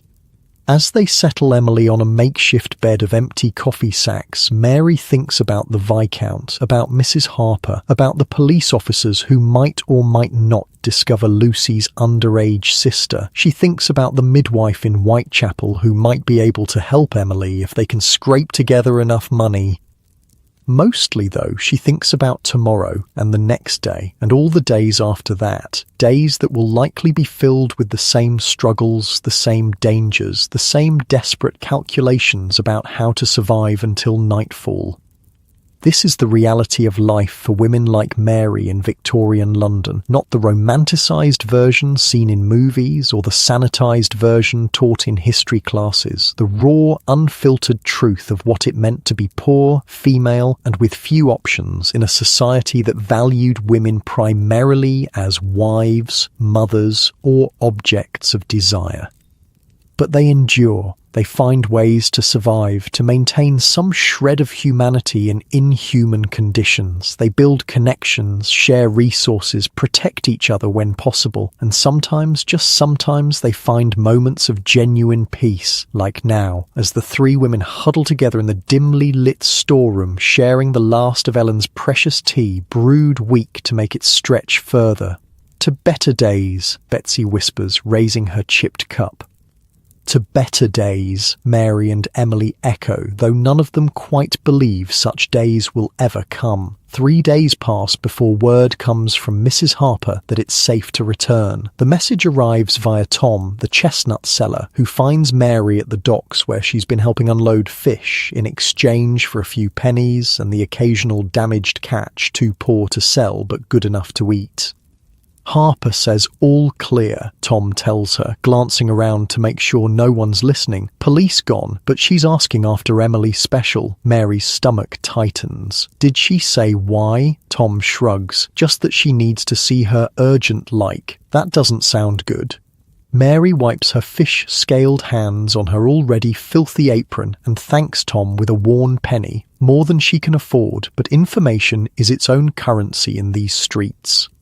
She finds Betsy and Emily at the coffee shop where they've been earning their keep by washing dishes and scrubbing floors. Emily looks worse than before. Her face is gaunt, her eyes hollow. The morning sickness has been relentless. Harper wants us back, Mary tells them quietly.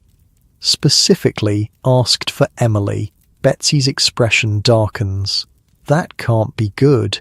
Maybe she's changed her mind, Emily suggests, a flicker of hope in her tired eyes. Maybe she'll let me stay, baby and all.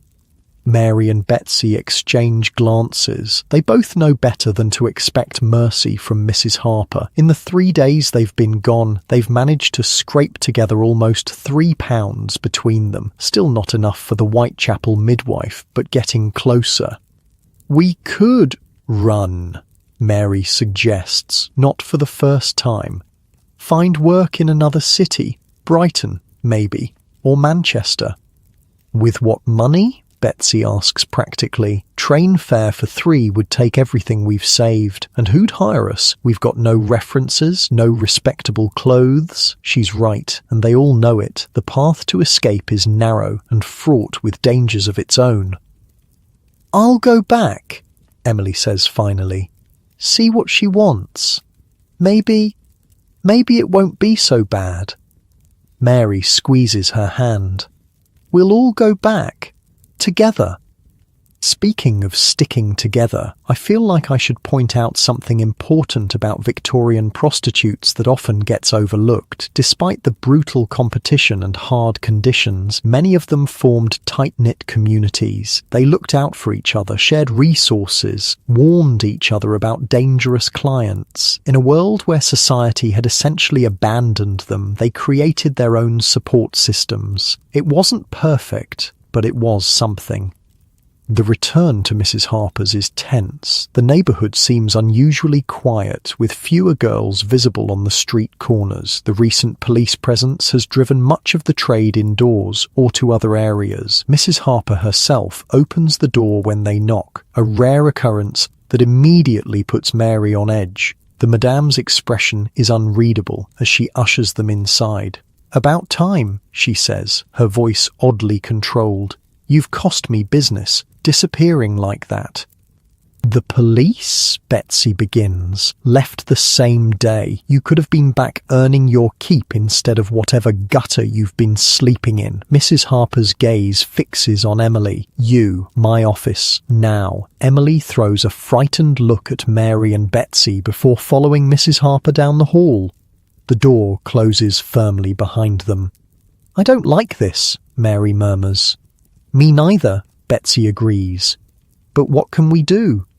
What indeed? The brutal reality of their situation is that they have precious little agency. Mrs. Harper holds all the power. Their debt, their lodging, their very survival in this city depends on her whims. While they wait, Mary takes stock of the house. It seems quieter than usual, with fewer girls visible. Lucy is nowhere to be seen. Neither is her rumoured underage sister. Where is everyone? She asks one of the younger girls, who scurries past with a bundle of soiled sheets. Half the girls got taken for inspection, the girl replies, barely slowing. Under the new act, Lucy's sister got shipped back to her parents, and Mrs. Harper's been in a right state, saying we're all going to have to work double to make up for lost income. The new act, Mary's heard whispers of it, the Contagious Diseases Act they call it, supposedly designed to control the spread of venereal diseases among military men by examining and treating infected prostitutes. In practice, it gives police unprecedented power to detain any woman they suspect of being a prostitute and force her to undergo invasive examinations. Before Mary can ask more questions, a sharp cry echoes from Mrs. Harper's office. Without thinking, she rushes toward the sound, Betsy close behind. They burst through the door to find Emily backed against the wall, her hand covering her mouth, while Mrs. Harper stands menacingly close. "What's going on?" Mary demands. Mrs. Harper turns, her face flushed with anger. "None of your business. Get out." "She's our friend," Betsy says firmly. "We're not leaving her." For a moment, it seems Mrs. Harper might physically throw them out, but then she sighs, the fight visibly draining from her. "Fine, stay. You'll hear soon enough anyway." She returns to her desk, dropping heavily into the chair. Emily here has a customer, a very special, very particular customer who's requested her specifically, a customer who's willing to pay £50. £50. The sum is staggering, more money than any of them could hope to earn in months, perhaps even a year. "Oh, who?" Mary asks, suspicion gnawing at her. "Duke of Montgomery, or his agent more precisely. The Duke has particular tastes, likes his women pregnant. The more visibly, the better." Emily's hand moves instinctively to her still flat abdomen, "But I'm not showing yet." "You will be by the time he wants you. He's booked you for 3 months from now, with regular visits as you progress." Mrs. Harper's smile is cold. "Congratulations, Emily. You've just become the most valuable girl in this house." The implications sink in slowly. Emily won't be sent away. She won't need the Whitechapel midwife. Her pregnancy, far from being a liability, has suddenly become an asset. But the cost... "And after?" Betsy asks, voicing what they're all thinking. "After she has the baby?" Mrs. Harper shrugs. "That's months away. We'll cross that bridge when we come to it." Which everyone in the room knows means Emily will likely be back to regular work as soon as physically possible. And the baby? Well, unwanted babies in places like this tend to disappear one way or another. "I want to keep it," Emily says suddenly, her voice stronger than Mary's heard it in days. "Whatever happens, I want to keep my baby." Mrs. Harper laughs, a harsh sound with no humour in it. "And how exactly do you plan to do that? Bring it to work with you? Rock the cradle between customers?" "I'll figure something out," Emily insists. "But that's my condition. I'll see this Duke, do whatever he wants, but the baby stays with me after." It's a bold demand from someone with so little power. Mary holds her breath, waiting for Mrs. Harper's explosion of rage, but it doesn't come. Instead, the Madame regards Emily with something almost like respect. "We'll see," she says finally. "If you bring in the money the Duke's promising, you'll have earned some consideration. Now all of you, get cleaned up. Regular customers will be arriving soon, and you've got income to make up." As they leave the office, Mary squeezes Emily's hand. That was brave. Emily's answering smile is tremulous but determined. "Had to try, didn't I? For the little one." It's a small victory in a place where victories of any kind are rare. But as Mary heads upstairs to prepare for the evening's work, she can't help but wonder what price Emily will ultimately pay for this temporary reprieve. I need to take a moment here to give you some context about the wider world of Victorian prostitution. See, what I've been describing so far, Mary, Betsy, Emily, and the other girls at Mrs. Harper's, they're what would have been considered lower to middle class prostitutes. They work in a brothel, they have limited agency, they service mostly working and middle class men.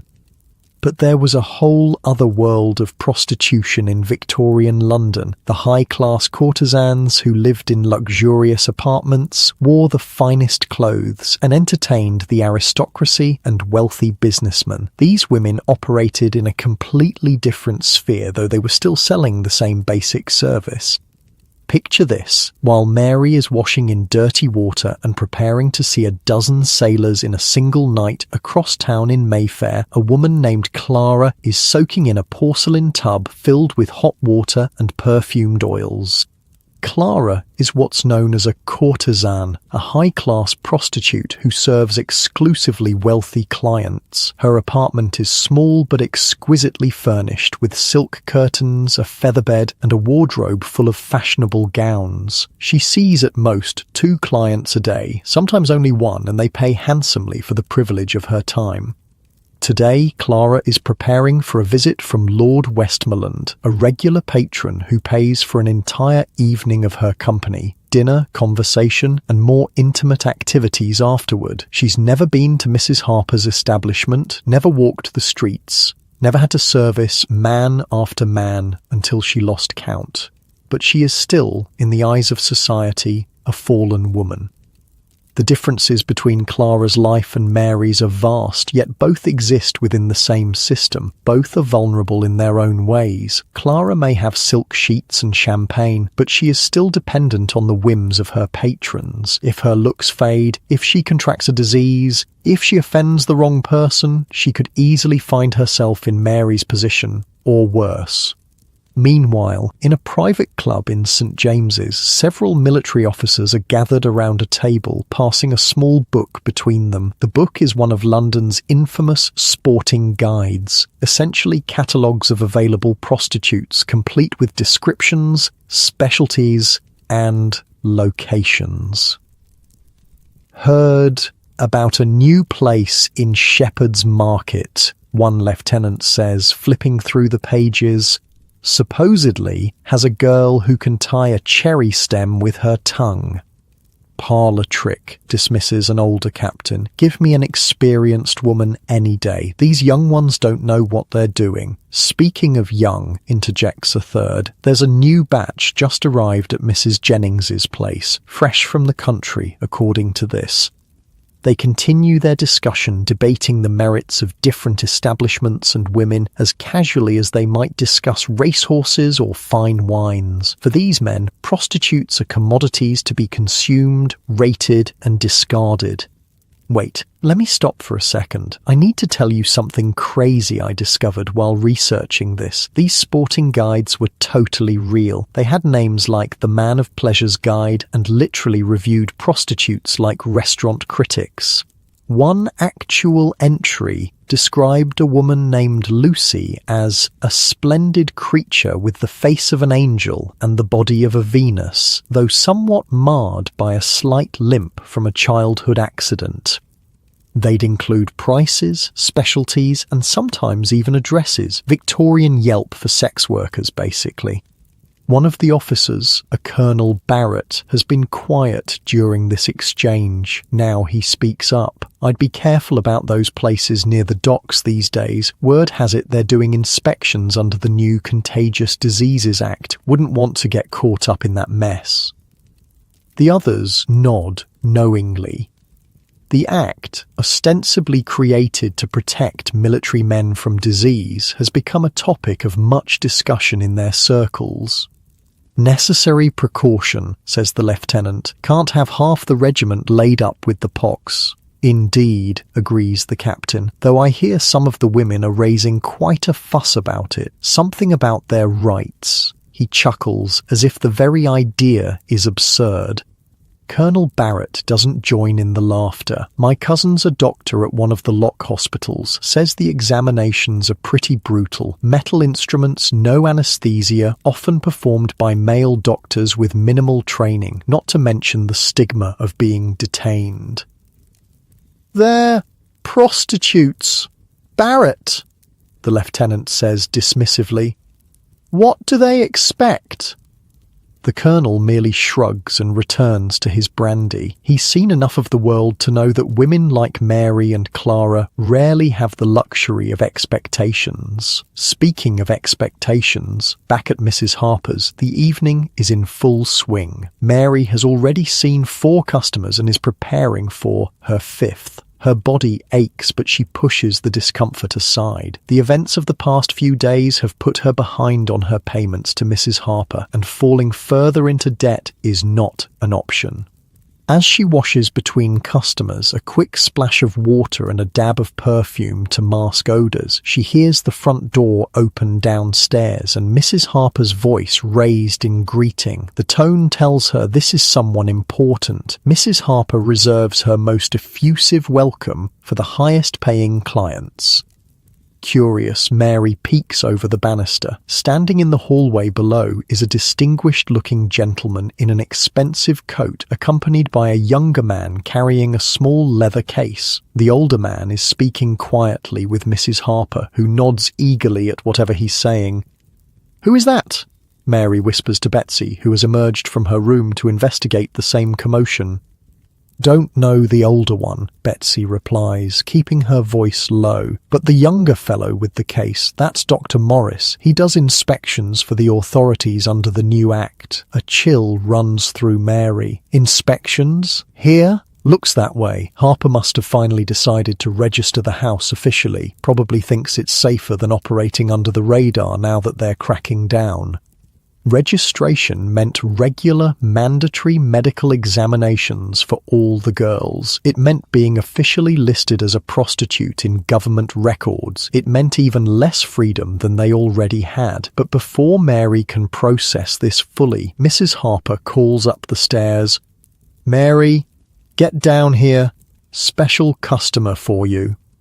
With a quick, nervous glance at Betsy, Mary descends the stairs. Up close, the gentleman is even more imposing. Tall, with silver-streaked hair and the bearing of someone accustomed to authority. "This is Sir William," Mrs. Harper says, a note of deference in her voice that Mary has rarely heard.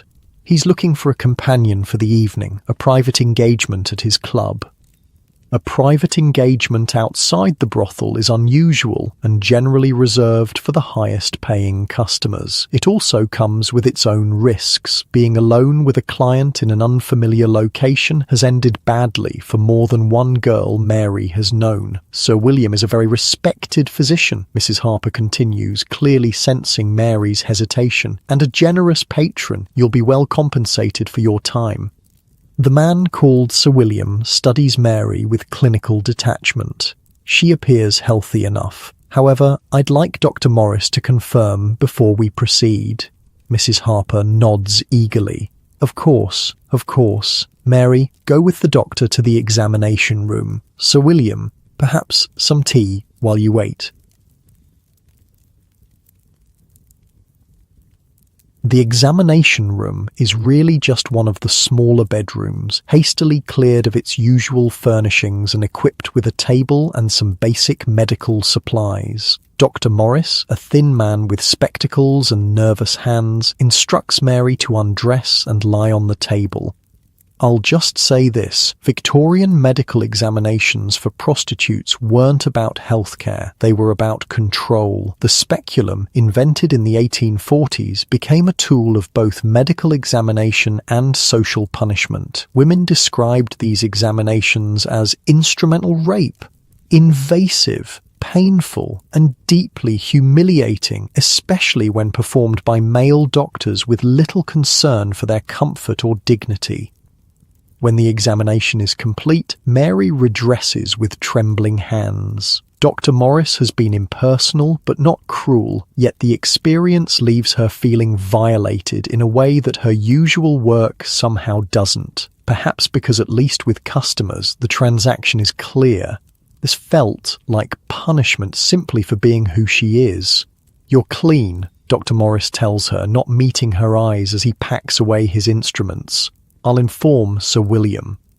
Downstairs, Sir William receives the news with a satisfied nod. "Excellent. Then we shall proceed." He turns to Mary. "My carriage is waiting outside. I trust you have something more suitable to wear?" Mary thinks of her one good dress, saved for special occasions. "Yes, sir, I'll just fetch it." "Do hurry," he says, checking his pocket watch. "I have an engagement at 9. As Mary returns to her room to change, her mind races. Who is this man really? What does he want with her? The fee Mrs. Harper mentioned is substantial, enough to significantly reduce her debt if she receives even a fraction of it. Betsy is waiting in their room, her expression concerned. Private engagement? Mary nods, quickly changing into her better dress, a dark blue wool that's only slightly outdated in its style. Some doctor, Sir William. Betsy's eyes widen. Sir William Acton, the one who wrote that book about prostitution? I don't know. Maybe. Does it matter? Mary, he's one of the main supporters of the Contagious Diseases Act. He thinks all prostitutes are morally corrupt and mentally deficient. His research is why they're able to treat us like animals. This new information sends a fresh wave of anxiety through Mary. Then why would he want, services? Betsy laughs bitterly. Men like that are always the biggest hypocrites. They condemn us publicly while visiting us privately. Just be careful, all right? Mary promises she will, though they both know caution only goes so far in their line of work. Before leaving, she impulsively hugs Betsy, drawing strength from the brief contact. "I'll watch over Emily," Betsy assures her. "You just come back in one piece." Sir William's carriage is indeed waiting, a luxurious private vehicle with the Acton family crest on the door, confirming Betsy's identification. The interior is plushly upholstered in dark green velvet, a stark contrast to the hard wooden benches Mary is accustomed to on the rare occasions she can afford public transportation. Sir William himself is already seated inside, his expression difficult to read in the dimly lit interior. As Mary settles across from him, the carriage begins to move. "You seem nervous, miss." He pauses, eyebrow raised. "Mary, sir." "Just Mary? No surname?" She hesitates. She rarely gives her real surname to customers. "Smith, sir." He smiles thinly, clearly recognizing the lie, but not calling her on it. "Very well, Miss Smith. You needn't be nervous. I simply require female companionship for a social gathering. You will be expected to be charming, attentive, and discreet. Can you manage that?" "Yes, sir." Mary has played many roles for many men. Charming companion seems relatively straightforward by comparison. "Good." He reaches into his coat and withdraws a small purse, which he hands to her. "Half now, half when the evening concludes. I trust that's acceptable." Mary opens the purse to find more money than she's held at one time in her entire life at Mrs. Harper's. She quickly tucks it away, trying to maintain a professional demeanour despite her shock. "Yes, sir. Thank you." "I should clarify," Sir William continues, his tone conversational, "that while you will be expected to project the appearance of a lady, you should not forget what you are. The gentleman present will understand your true nature, though it will remain unspoken." There it is, the reminder of her place, lest she get ideas above her station. Mary has heard variations of this speech from wealthy clients before. They want the illusion of respectable company without having to actually respect the women providing it. "I understand, sir." "I should hope so. I found that girls from your background often harbour unrealistic expectations when exposed to better society. It invariably leads to disappointment." The carriage rolls through progressively wealthier neighbourhoods, eventually arriving at a stately building on Pall Mall, one of London's exclusive gentlemen's clubs. As Sir William helps her down from the carriage, he offers one final instruction. "You are my niece from the country, visiting London for the season. You are shy but eager to learn about city life. That should explain any rustic mannerisms or lack of sophistication."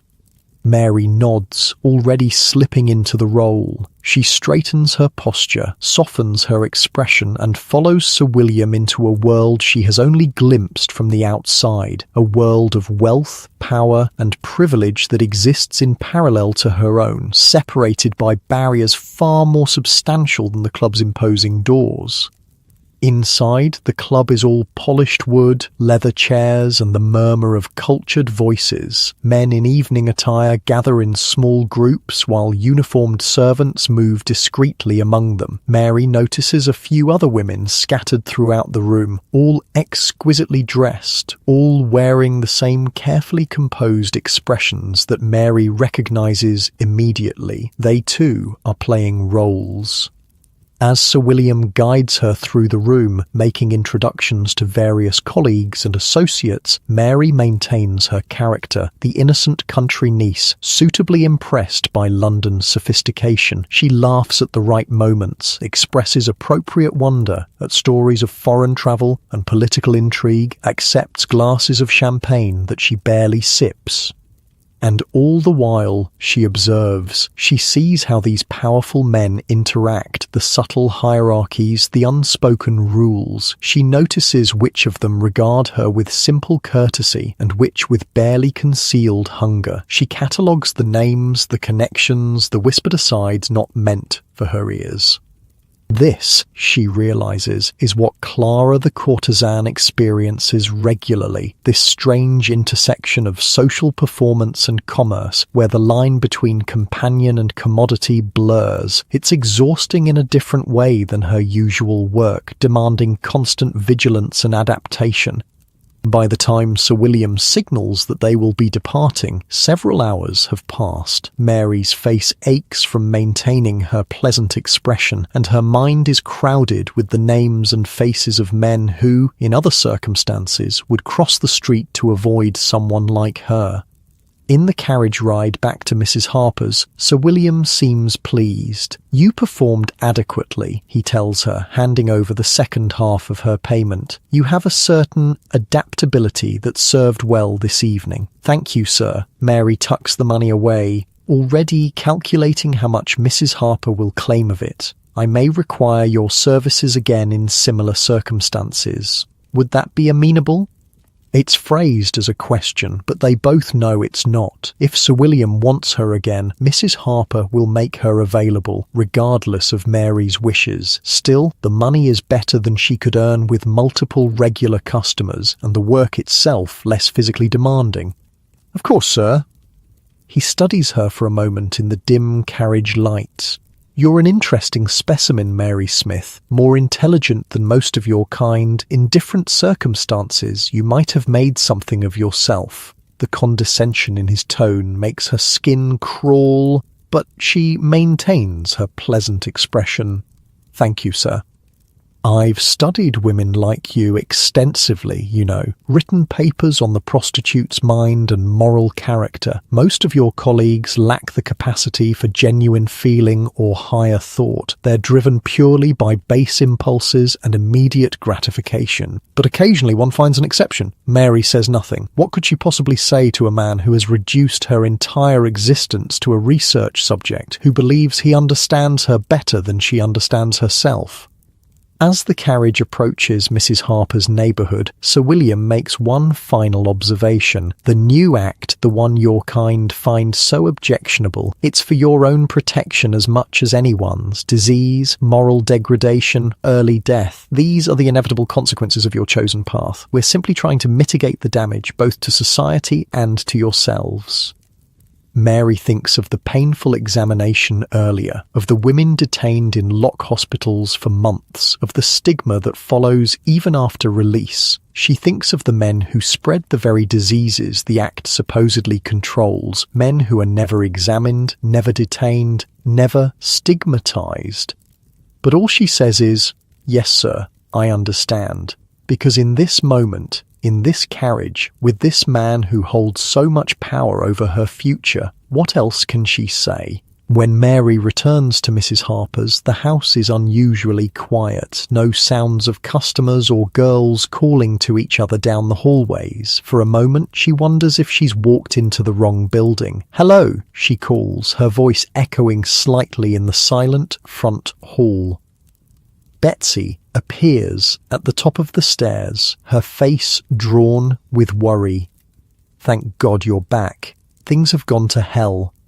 Mary hurries up the stairs, the weight of her earnings from Sir William temporarily forgotten.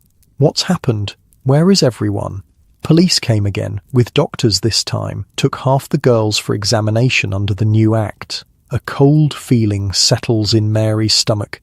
Which half? Lucy, Ellen, Kate, 6 others. Emily managed to hide in the cupboard again. Harper's downstairs, drinking herself stupid.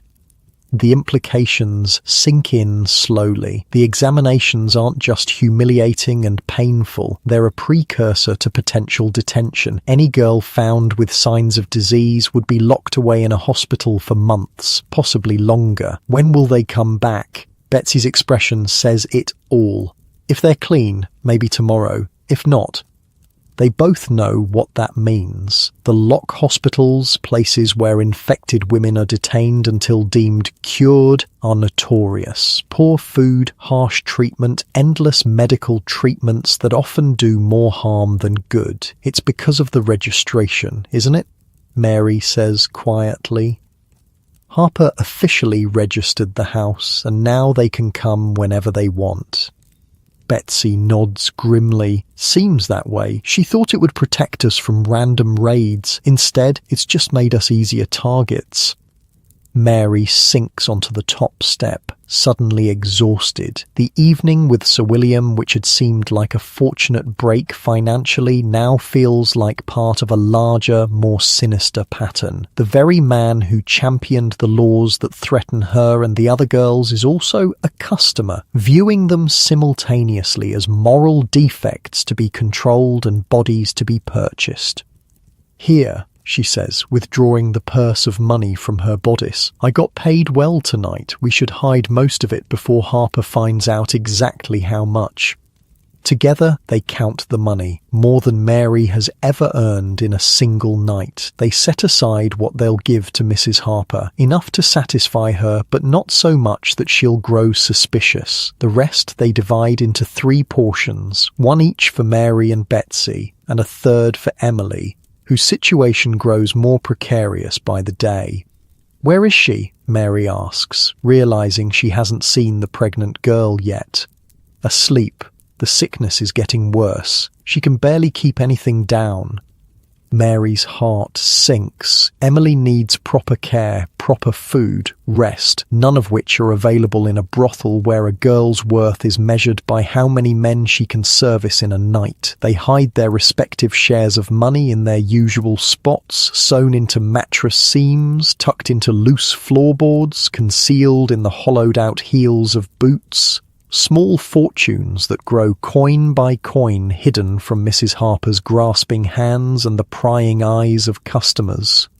Speaking of customers, I found this utterly bizarre account from a doctor who treated prostitutes in the 1860s. He described one woman who had a small metal box surgically implanted under her skin, like actually stitched into a pocket she'd cut in her thigh, where she kept her savings. She was so terrified of having her money stolen that she literally put it inside her body. Just the desperation that would drive someone to that extreme is almost impossible to imagine. The next morning brings news, though not the kind they'd hoped for. Tom the chestnut seller stops by with word from a friend who works at the Lock Hospital. Lucy and Ellen passed inspection, he tells Mary when she meets him at the back door. They'll be back today. But Kate and 2 others, they got the disease, locked up for at least 3 months. Mary thanks him with a penny and the last of yesterday's bread. 3 months. It might as well be a lifetime. By the time those girls return, if they return, their places will have been filled, their regular customers claimed by others, their meagre possessions distributed among those who remain. And Mrs. Harper's response to this disruption, to demand more from those left behind. Double shifts, she announces at breakfast, her bloodshot eyes and trembling hands betraying her hangover. All of you, we've got to make up for the lost income. Mary, you'll take Kate's regulars in addition to your own. Betsy, you'll cover for Sally. Emily. Her gaze hardens as it lands on the pregnant girl, who's managed only a few bites of porridge. You're still sick, I see. Emily nods miserably, one hand resting protectively on her abdomen. Well, you'd better get over it quick. The Duke's agent will be by next week to check on your progress. If you look like death warmed over, he might reconsider his investment. The casual cruelty of this statement hangs in the air. Emily is no longer even a person in Mrs. Harper's eyes. Just an investment whose value depends on how well she can perform her assigned role. I'll help her, Mary says impulsively. If I take on extra customers, I can give her some of my time to rest. Mrs. Harper's eyebrows shoot up. Feeling charitable, are we? Fine, but you'll still need to meet your quotas. I don't care if you sleep standing up between customers. After breakfast, as the girls disperse to prepare for the day's work, Mary helps Emily back to their room. The younger girl is shaking. Whether from illness or fear is hard to tell. She hates me, Emily whispers as Mary helps her into bed. She's going to find a way to get rid of me, baby and all.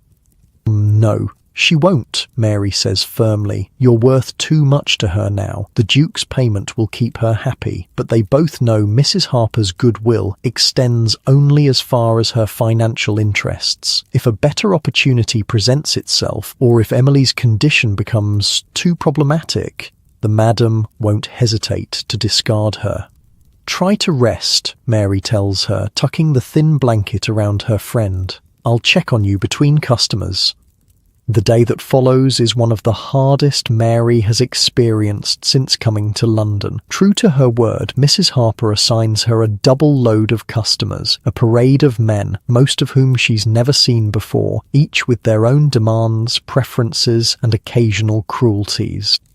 By mid-afternoon, Mary's body is screaming in protest. Every movement sends pain shooting through her lower back and thighs. Her throat is raw from feigning the sounds of pleasure that most customers expect. Her mind feels foggy, disconnected from her body as a means of self-preservation. During a rare moment of respite, she checks on Emily, who has managed to sleep for a few hours. Betsy, too, is struggling with her increased workload, though she bears it with her characteristic grim humour. If I have to fake one more bloody orgasm today, she mutters as they pass in the hallway, I'm going to lose my voice entirely. Mary manages a tired laugh. Save your strength. Harper says there's a group of sailors coming in tonight. The thought of more customers, sailors no less, who tend to be rowdier and more physical than most, sends a wave of exhaustion through her. But what choice does she have?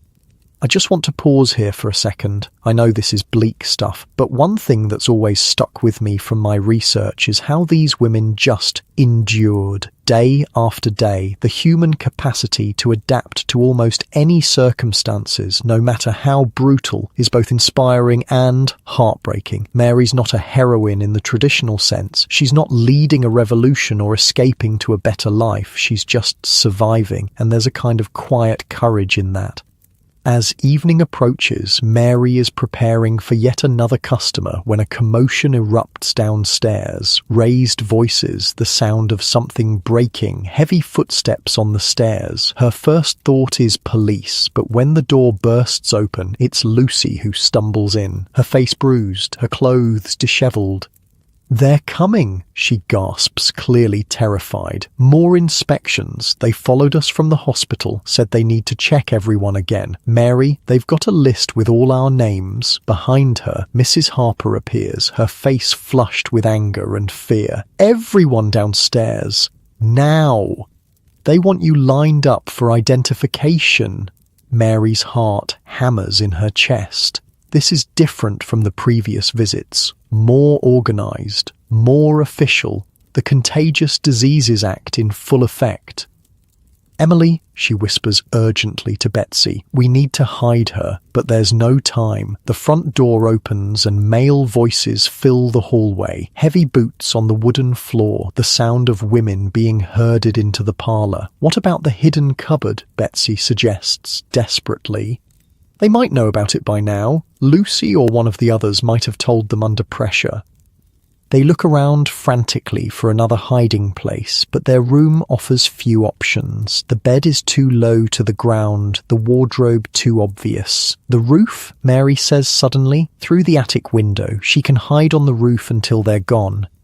It's a desperate plan, but it's all they have. Together, they help Emily up the narrow stairs to the attic, a dusty space used mainly for storage. The small window at the end opens onto a section of sloped roof, hidden from the street below by the building's facade. "Just stay flat and quiet," Mary instructs as they help Emily through the window. "We'll come get you as soon as they're gone."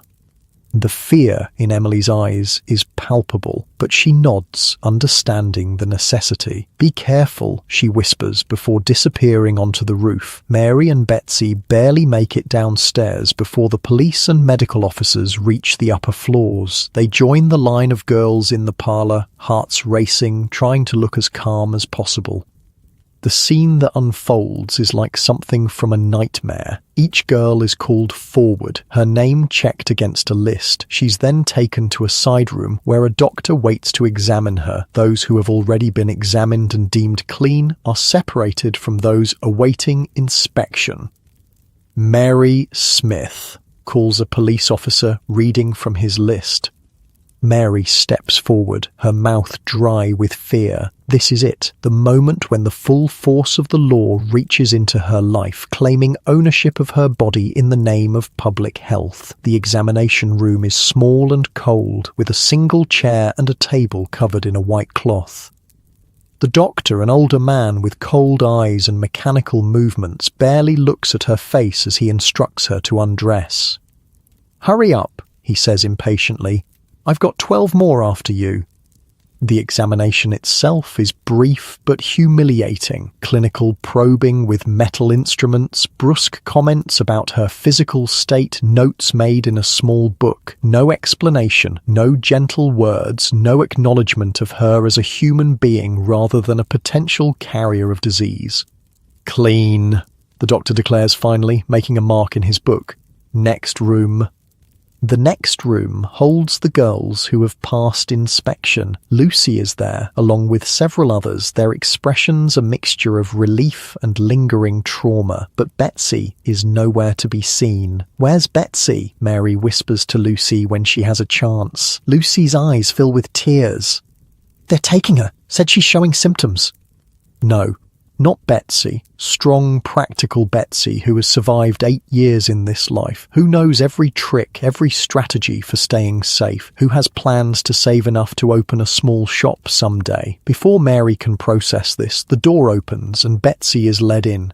Not to join them, but to collect her things under supervision. Her face is blank, the kind of emptiness that comes from shock. 30 minutes to pack, the officer with her announces. One small bag only. While the officer is momentarily distracted by a question from one of the other girls, Mary manages to move close enough to Betsy to whisper, "Where?" "Royal Albert," Betsy murmurs back, naming one of London's lock hospitals. "South Ward." "I'll come," Mary promises, the words tumbling out before she can think about whether it's a promise she can keep. "I'll find a way." Betsy's expression softens for just a moment, a flicker of her usual self breaking through the shock. "Look after Emily," she whispers, "and yourself." Then she's gone, led away to pack her meagre possessions before being transported to the hospital where she'll remain for months. Separated from everything familiar, subjected to painful treatments, her freedom entirely surrendered to medical authority. The officers and doctors leave shortly afterward, having completed their inspection of all registered women in the house. As soon as they're gone, Mary races upstairs to retrieve Emily from her precarious hiding place on the roof. The pregnant girl is cold and frightened, but otherwise unharmed. When Mary tells her about Betsy, she begins to cry, silent tears that seem to come from a place of utter exhaustion. "What are we going to do?" she asks, her voice small. It's the question that hangs over all of them now. With Betsy gone, Kate and the others locked away, and the constant threat of further inspections, their already precarious existence feels more fragile than ever. Later that night, after the last customer has gone and the house has settled into uneasy silence, Mary sits by the window in their now half-empty room. Emily sleeps fitfully on the mattress they once shared with Betsy, her face troubled even in sleep. Outside, London continues its nighttime rhythms, distant shouts from taverns, the occasional carriage passing by, the muted sounds of a city that never truly sleeps. Somewhere out there, Betsy is lying in a hospital ward, surrounded by strangers, her future uncertain. Mary thinks about Sir William and his talk of protecting women like her, about the police and doctors who enforce laws that treat her body as public property, about Mrs. Harper and her callous exploitation of desperate girls, different faces of the same system that traps women like Mary, Betsy and Emily in cycles of poverty, abuse and stigma. There has to be a way out, not just for them individually, but for all women caught in this trap. The next day, Mary does something she's never done before. During her brief afternoon break, instead of resting or checking on Emily, she makes her way to the public library, a place she's passed many times but never entered. Her appearance draws disapproving glances from the attendants and patrons, her occupation obvious despite her attempts to dress modestly for the outing. But she persists, asking in a quiet voice for any newspapers or publications that mention the Contagious Diseases Act. The librarian's eyebrows rise, but he directs her to a reading room where recent periodicals are kept.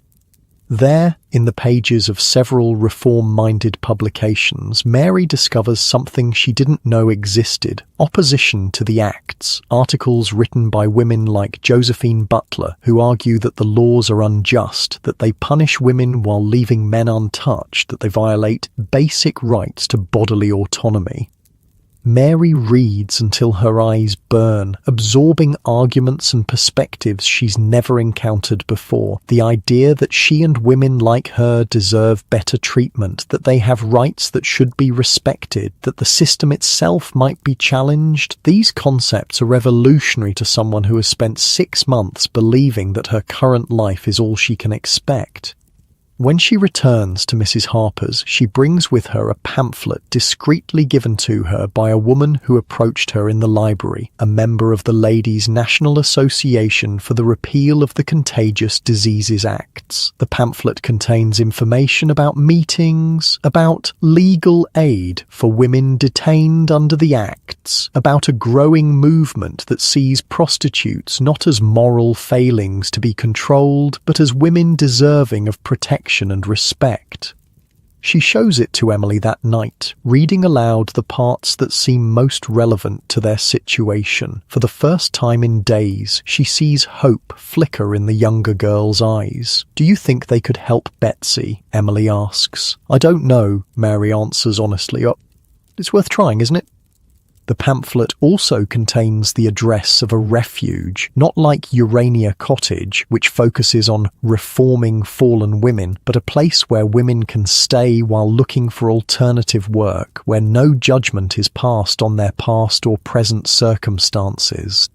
It's a slim thread of hope in an increasingly desperate situation. With Betsy gone, Mary's workload has increased again. Her body can barely keep up with the demands placed on it. Emily's pregnancy is progressing, the morning sickness replaced by a persistent weakness that worries Mary deeply, and Mrs. Harper grows more erratic by the day, alternating between drunken rages and periods of calculating cruelty. Something has to change, soon.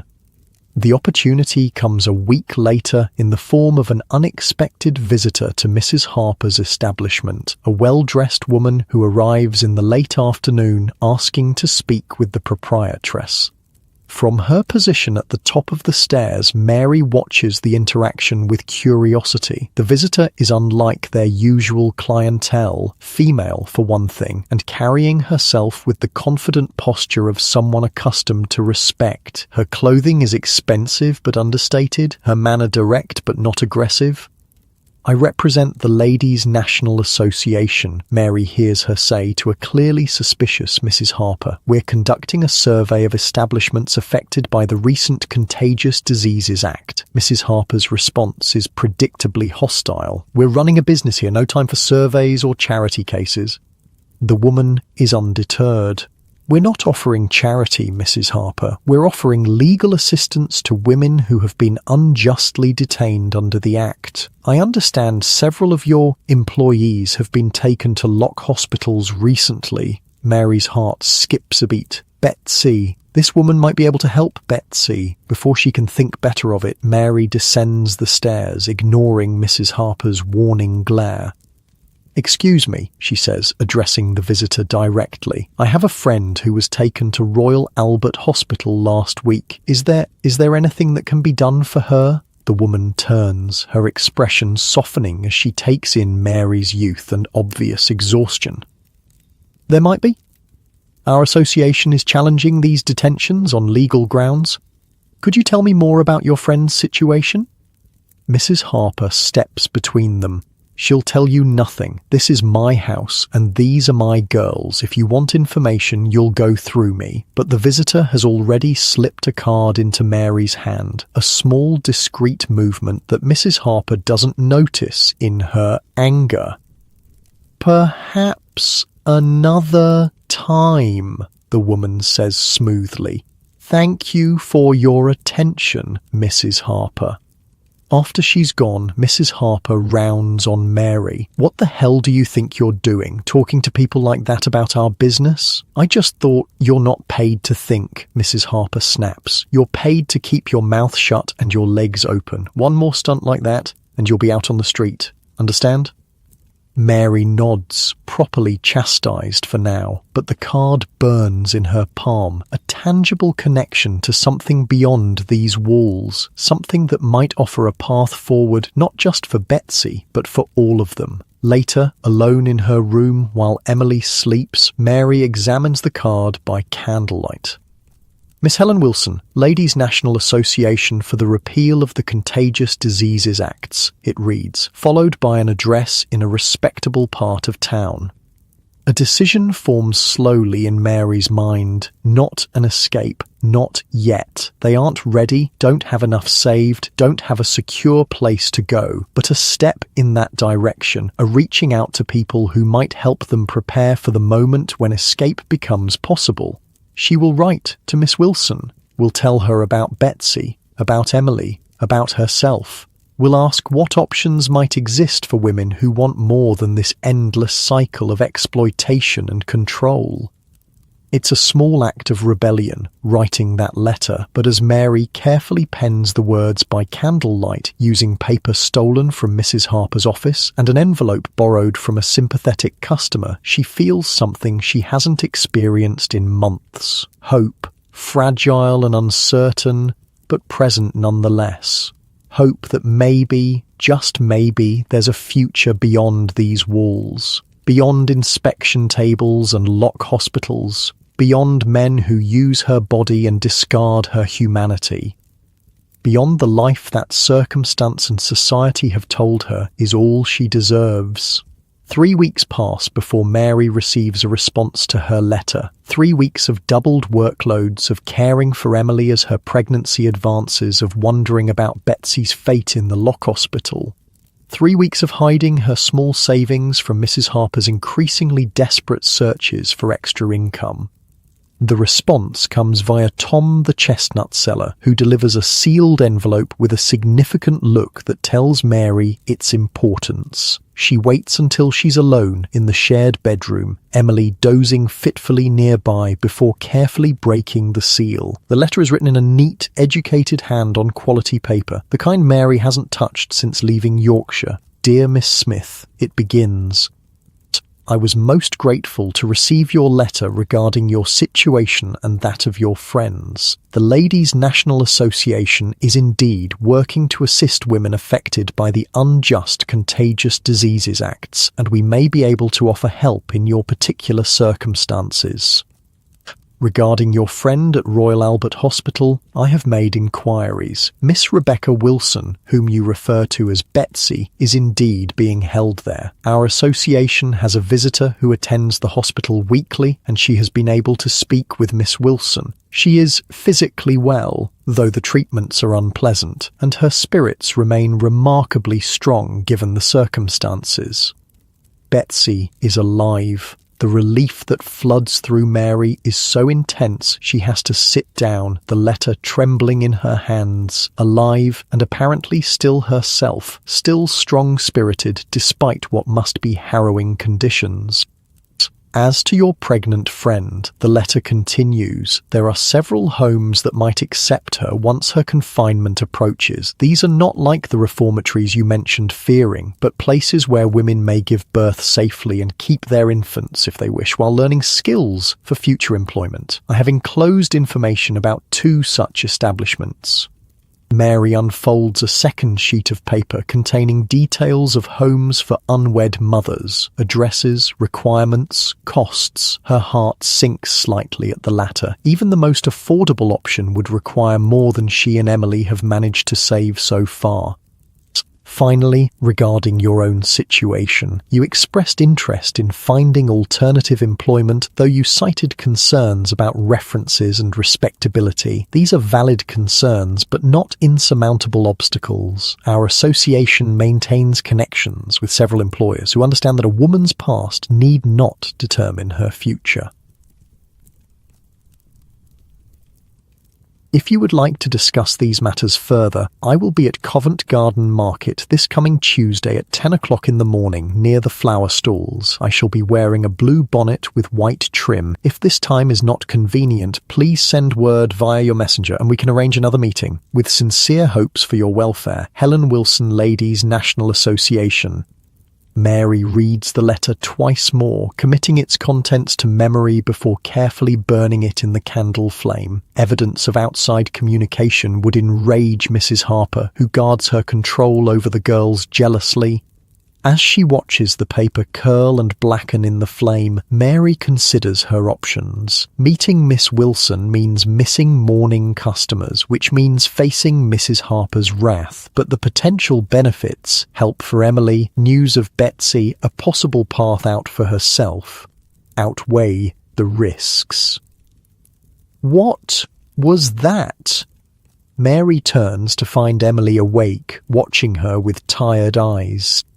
A letter, Mary admits, seeing no reason to lie to her friend, from the Ladies' Association lady about Betsy and other things. Emily struggles to sit up, her belly now visibly rounded beneath her nightgown. At 4 months pregnant, she's beginning to show enough that Mrs. Harper has started presenting her to select customers with particular interests. The promised visit from the Duke's agent is overdue, causing the Madame increasing anxiety. What did it say? Is Betsy all right? Mary sits beside her on the mattress. She's alive, being treated harshly but staying strong. She hesitates, then adds, "The lady also mentioned places that might help you, places where you could have the baby safely and keep it afterward." Hope flickers in Emily's pale face. Really? Not like Mother Blackwood's? Real medical care, and they teach skills for other work afterward. How much? Mary sighs. More than we have right now, but we're saving, and she stops, reluctant to share her tentative plan before she's sure it's viable. Emily takes her hand. "And what? Mary, please, I need something to hope for. I'm meeting the lady from the association next week to talk about possibilities." A year ago, Mary had arrived in London full of possibilities. A letter of recommendation, savings for lodgings, dreams of respectable work as a lady's maid. How quickly those possibilities had narrowed to survival by any means necessary. Now perhaps they might expand again.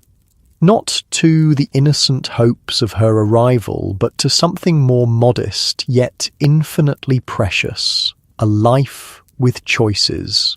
"I want to come with you," Emily says, her voice stronger than it's been in weeks, "to meet this lady."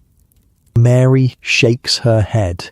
It's too risky. Harper's watching you closely with the Duke's visit coming. Please, Mary, I need to see for myself that this is real, that there's actually a way out of here. In your warm, comfortable bed, you can probably guess what Mary decided, because when you're trapped in a situation like theirs, hope is the most precious commodity of all, more valuable than money or connections or even health. Hope that tomorrow might be better than today, that there exists a future beyond these walls, these men, these endless nights of selling your body and soul by the hour.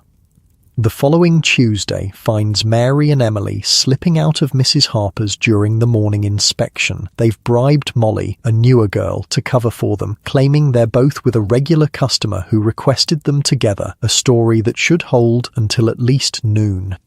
They've dressed in their plainest clothes, trying to look as respectable as possible. Emily wears a shawl draped carefully to minimize the visibility of her condition. Mary carries their combined savings sewn into the hem of her dress. Not everything they've set aside, but enough to act if an opportunity presents itself. Covent Garden Market buzzes with morning activity. Flower sellers arrange their colourful wares, fruit vendors call out their prices, servants from wealthy households haggle over the freshest produce. It's a world away from the stifling confines of Mrs. Harper's establishment, though Mary notes with a practised eye the working girls who circulate here too, not actively soliciting in broad daylight, but making themselves available for arrangements later. There, Emily whispers, clutching Mary's arm, by the lily stall, blue bonnet with white trim. Miss Wilson proves to be younger than Mary expected, perhaps 30, with a kind face and observant eyes. She spots them almost immediately, her expression giving nothing away, as she finishes purchasing a small bunch of violets before approaching. Miss Smith, I presume, she says quietly, offering the flowers to Mary as if they're simply acquaintances meeting for a social call. And this must be your friend. Emily, the pregnant girl supplies, her voice barely audible. Shall we walk? There's a tea shop nearby where we might speak more privately.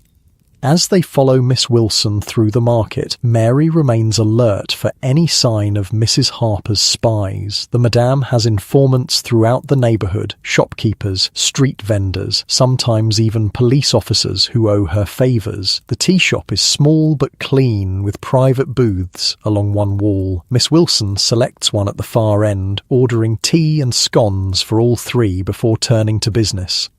I must be frank, she says, her voice low enough that only they can hear. Your situation is difficult but not unprecedented. The association has helped women in similar circumstances before. How? Mary asks, equally direct. It depends on what you want. For your friend Betsy, we're already making progress. Our solicitor has challenged her detention on procedural grounds. The hospital failed to follow proper protocols during her examination. We expect her release within a month, possibly sooner. A weight lifts from Mary's chest. And then what? She can't go back to Harper's.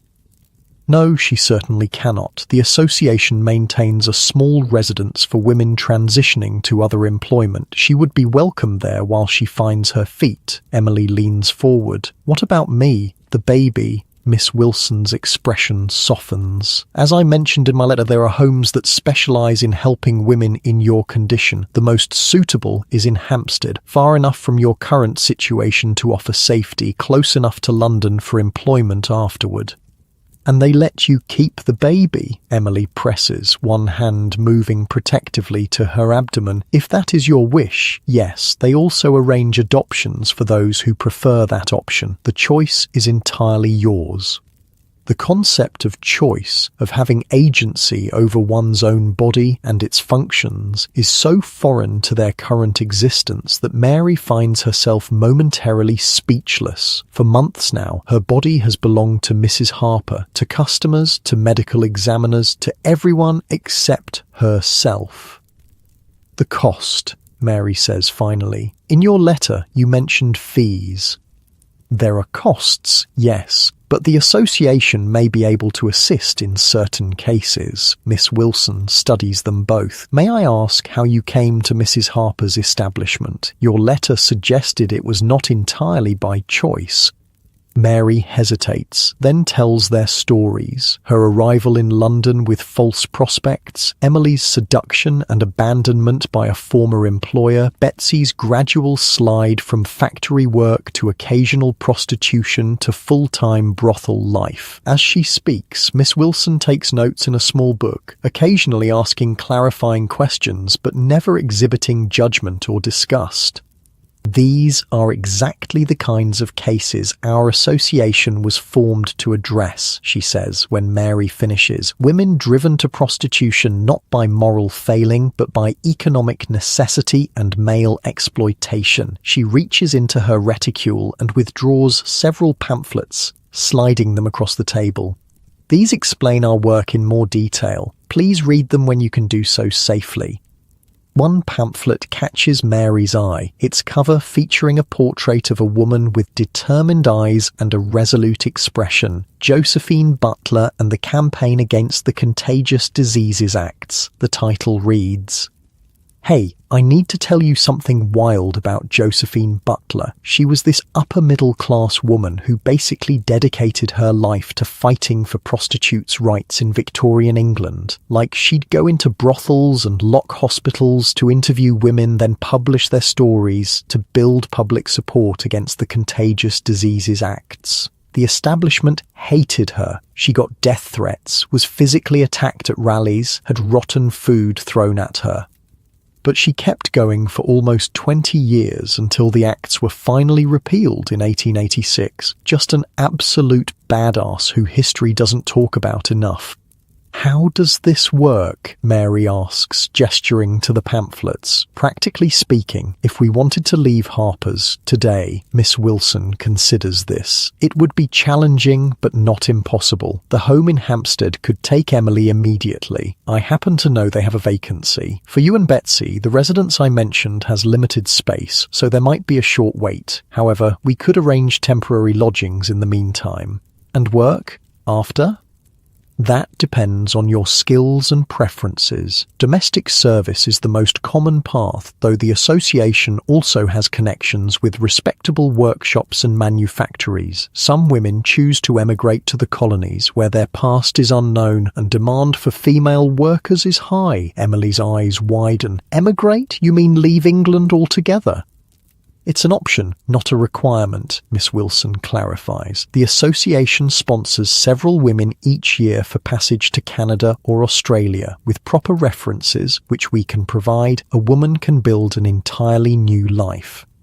An entirely new life. The concept is almost too enormous to contemplate. Yet as Mary sips her cooling tea, she allows herself to imagine it, waking each morning without Mrs. Harper's inspection, working hard but for herself, keeping her earnings, perhaps even someday finding someone who might love her despite or without ever knowing her past.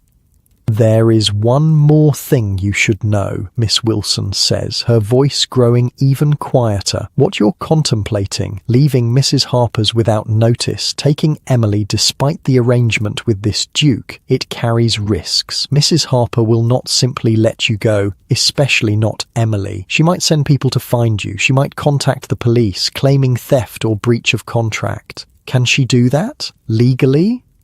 The law is complicated when it comes to women in your situation. On paper, you are free to leave at any time. In practice, the authorities often side with establishments like Mrs. Harper's, especially if money is exchanged to encourage their cooperation. It's what Mary feared, but needed to hear confirmed. This won't be as simple as walking away. They'll need to be careful, strategic, and they'll need help.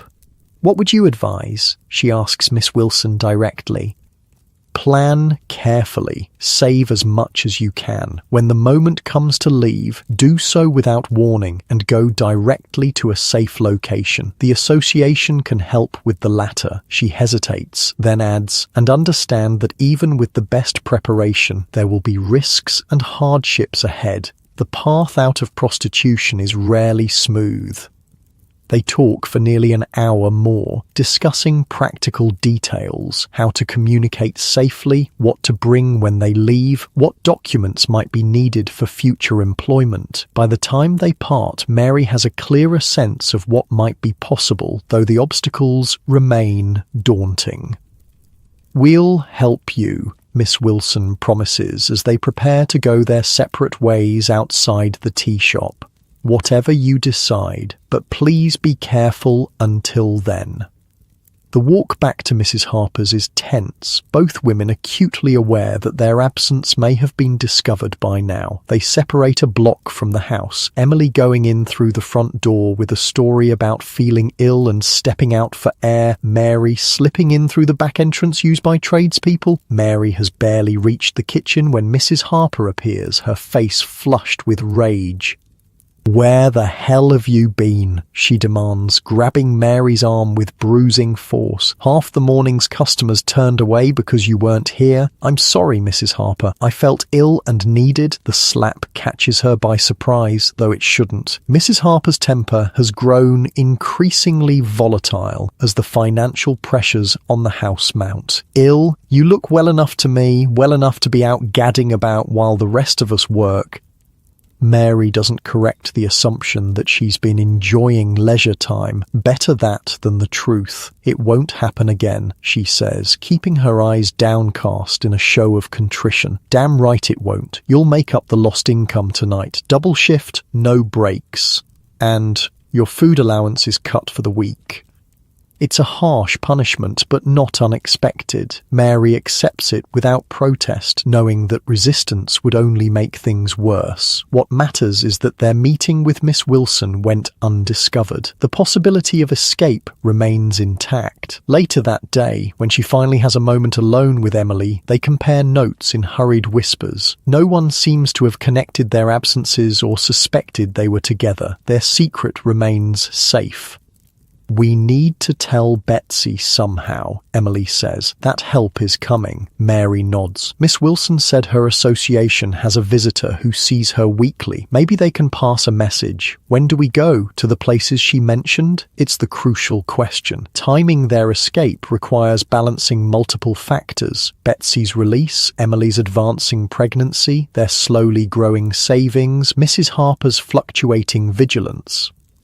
"Not yet," Mary decides reluctantly. "We need more money, and we need Betsy. Another month, maybe less if we're careful." Emily's face falls, but she doesn't argue. They both understand the precariousness of their position, the danger of acting too hastily. What follows is a period of careful preparation disguised as routine. Mary takes on every extra customer she can, ignoring her body's protests, squirreling away pennies and shillings whenever possible. Emily plays her role for the Duke's agent when he finally visits, projecting the perfect combination of innocence and fertility that makes her valuable commodity. Beneath these performances, they plan, save, and wait for news of Betsy. That news comes 3 weeks later, delivered again by Tom the chestnut seller. Betsy has been released from the Lock Hospital. She's staying at the association's residence, recovering her strength. She's asking about them. "Did she send a message?" Mary asks urgently. Tom shakes his head. "Just that she's safe and thinking of you both. It's enough. Betsy is free, recovering, away from Mrs. Harper's reach. One piece of their plan is falling into place." The timing of their own departure becomes more pressing when Emily reaches 5 months of pregnancy. The Duke himself is expected to visit soon to see the object of his peculiar fascination in person. If he takes a particular interest in Emily, Mrs. Harper might increase her vigilance, making escape more difficult. "It has to be soon," Mary tells Emily as they lie awake one night, whispering in the darkness. "Before the Duke comes, before anyone realizes what we're planning." "How soon?" 3 days. Friday. Harper will be busy with the bookkeeping and most of the regular customers will be home with their families for the weekend. Emily's hand finds Mary's in the darkness, squeezing tight. "Are we really doing this? Really leaving?" "Yes," Mary says firmly. We're really leaving." The plan itself is simple by necessity. On Friday afternoon, during the brief lull between day and evening customers, they'll slip out with only what they can carry discreetly. They'll go directly to the address Miss Wilson has provided, a small boarding house run by a supporter of the association where they can stay until more permanent arrangements are made. Their combined savings won't last long, but Miss Wilson has assured them that the association will help with immediate needs while they find their footing. It's a fragile safety net, but more than they've had since coming to London. The morning of their planned escape dawns grey and drizzling, typical London weather that Mary finds oddly comforting in its familiarity. She goes about her usual routine with deliberate normalcy, seeing morning customers, eating the meagre breakfast Mrs. Harper provides, helping Emily prepare for the day ahead. Beneath this calm exterior, her mind races with last-minute concerns. Have they saved enough? Will Emily's health hold up during the journey across London? Will the boarding house truly be safe from Mrs. Harper's reach? What if Betsy isn't there when they arrive? So many uncertainties, so many potential points of failure. Yet staying presents even greater dangers, the certainty of continued exploitation, the risk of disease or violence, Emily losing her child one way or another. They've made their choice, now they must see it through. The afternoon arrives with painful slowness. Mary has hidden their small bundles, extra clothes, their savings, the few personal items they can't bear to leave behind, in a coal bin behind the kitchen, ready to retrieve at the critical moment. Mrs. Harper is indeed occupied with the books, secluded in her office with strict instructions not to be disturbed. Most of the other girls are resting or preparing for evening work. The house has the drowsy quality of mid-afternoon, when even brothels observe a kind of unofficial siesta. It's time. Mary retrieves their bundles from the coal bin, brushing off the worst of the dust. Emily waits by the back door, her face pale but determined, one hand resting on her swollen belly as if drawing strength from the life within. "Ready?" Mary whispers. Emily nods. "Ready." They slip out into the drizzling rain, pulling their shawls over their heads, both for protection from the weather and to obscure their faces. The alley behind Mrs. Harper's is empty, save for a mangy cat picking through refuse, which regards them with indifferent yellow eyes as they pass. They walk quickly, but not so fast as to draw attention, heading toward the main road where they can find a hackney cab. Public transportation would be cheaper, but a cab offers privacy and speed, worth the extra expense under the circumstances.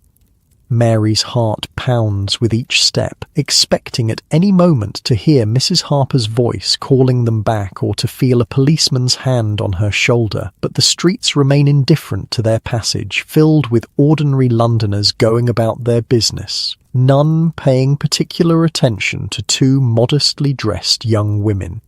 It's almost too easy, Mary thinks, as they flag down a cab and give the driver the address of the boarding house. Surely something will go wrong. Surely escape cannot be as simple as walking away.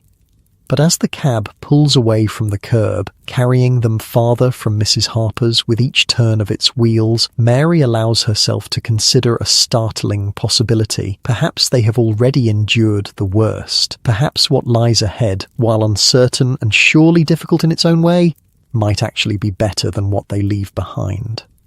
The boarding house, when they reach it, is a narrow building on a quiet street in Bloomsbury, respectable without being fashionable, exactly the kind of place that might house working women without attracting undue attention. The landlady, a Mrs. Forrester, greets them with brisk efficiency, showing them to a small but clean room on the third floor. "Miss Wilson said you might arrive today," she informs them, lighting the room's single gas lamp against the grey afternoon. "Your friend is expecting you in the common room when you're settled." Betsy, the surge of emotion Mary feels at the prospect of seeing her again is almost overwhelming. After weeks of uncertainty, of not knowing if she was truly safe, the reality of their reunion seems almost too good to be true. But there she is in the common room, thinner than before, with shadows under her eyes, but unmistakably Betsy. She rises from her chair when they enter, and for a moment the three women simply stare at each other, overcome by the improbability of their reunion. Then Emily gives a small cry and rushes forward, and they're all embracing, a tangle of arms and tears and whispered reassurances. "You're here. You're really here," Betsy keeps saying, as if she too can't quite believe their escape has succeeded. For the rest of that day and late into the evening, they talk, sharing experiences, plans, fears. Betsy describes the Lock Hospital in unflinching detail, the inadequate food, the painful treatments, the humiliation of being treated as a disease vector rather than a human being. But she also speaks of the other women she met there, the solidarity they formed, the small kindnesses they showed each other in the midst of institutionalized cruelty. There was this girl, Annie, she tells them, couldn't have been more than 16, first time in the trade, and caught the clap right away, terrified out of her mind. We all looked after her, shared our food rations, took the blame when she broke rules, taught her how to manage the doctors. It's a familiar story to anyone who has lived in the world of prostitution, women supporting each other in a system designed to isolate and control them, the same solidarity that brought Mary, Emily and Betsy to this moment. As night falls, they discuss what comes next. Betsy has already been at the boarding house for 2 weeks, regaining her strength and exploring options through the Ladies' Association. She's been offered work in a laundry, hard labour but honest pay, and is considering it while looking for something better suited to her skills with numbers. For Emily, the path is clearer. The home in Hampstead has confirmed they can take her next week once she's had a few days to rest from the stress of their escape. There she'll receive proper medical care for her pregnancy, with the possibility of training as a nursemaid afterward if she wishes to keep her child. "And you?" Betsy asks Mary. "What will you do?" It's the question Mary has been asking herself for weeks, with no clear answer. Unlike Emily, whose pregnancy creates specific needs, or Betsy, whose longer experience in London has given her connections and knowledge, Mary occupies an uncertain middle ground. Too experienced to return to innocent country life, not experienced enough to navigate London's limited opportunities for women on her own.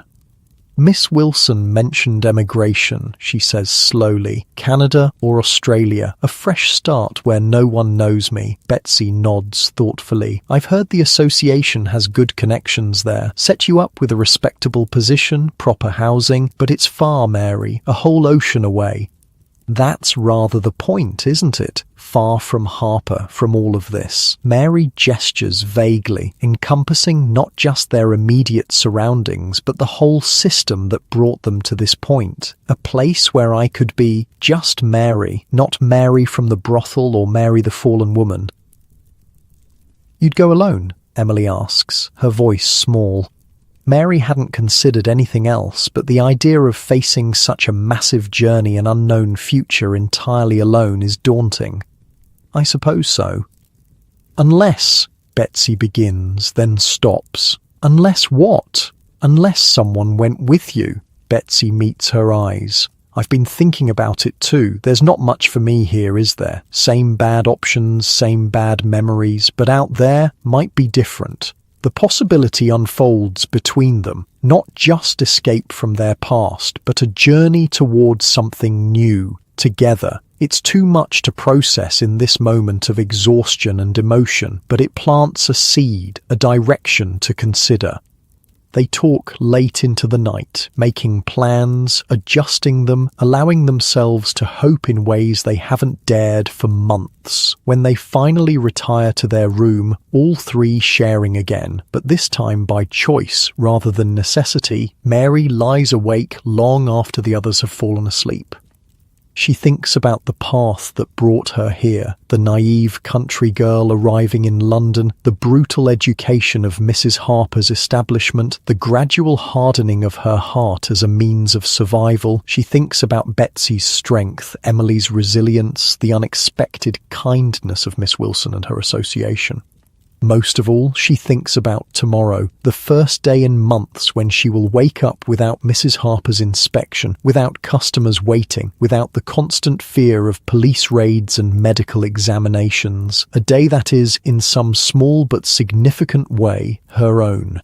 It's not freedom. Not really. The constraints of being a woman in Victorian London remain, the limited employment opportunities, the social stigma attached to her past, the constant threat of falling back into poverty and desperation. But it's a beginning, a foot placed on a path that might, with luck and determination, lead somewhere better. And for tonight, in this clean if modest room, with the steady breathing of her friends beside her, that's enough. Days pass, then weeks. Emily goes to the home in Hampstead, where letters indicate she's doing well, her health improving with proper nutrition and rest. Betsy takes the laundry job temporarily while continuing to explore other options. Mary helps at the boarding house to offset their costs, while meeting regularly with Miss Wilson to discuss the possibility of emigration. The association's solicitor confirms what they feared. Mrs. Harper has indeed reported them to the police, claiming theft of clothing and money, but without specific evidence or witnesses willing to testify, the case is weak. As long as they stay away from their old neighbourhood, the risk of arrest is minimal. 1 month after their escape, a letter arrives for Mary at the boarding house. The handwriting is unfamiliar, the return address missing. Inside is a single sheet of cheap paper with a brief message. Mary, heard you got out. Good for you. Harper's furious but running, scared. Police inspections increased after you left. Half the girls gone now, some saying the house might close altogether. Lucy asks after you, told her you're safe. Hope that's true. Tom. Mary reads the letter several times, emotions swirling. Mrs. Harper's establishment closing would be justice of a sort, though she knows the women there will simply be absorbed into other brothels, continuing the cycle. Still, there's satisfaction in knowing their escape contributed, however slightly, to disrupting a system that thrives on women's desperation and men's exploitation.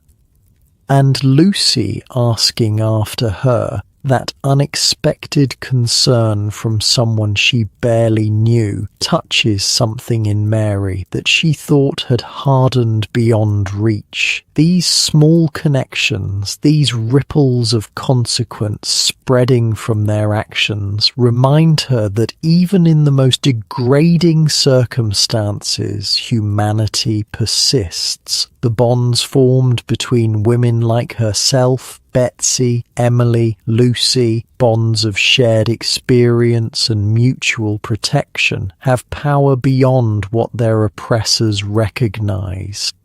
It's this realization that finally solidifies Mary's decision about her future. When she meets with Miss Wilson the following day, she speaks with new certainty. I want to go to Canada, she says. Betsy too, if she's still willing, but I don't want to just disappear. I want to help first.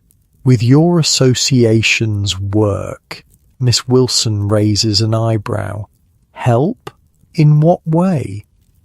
The women still trapped in places like Harper's, the ones in lock hospitals, they need to know there are options, that people like you exist. Mary leans forward, her voice intense. I lived it. I can speak to them in ways others can't. Before I go somewhere new, I want to reach back and offer a hand to those still caught.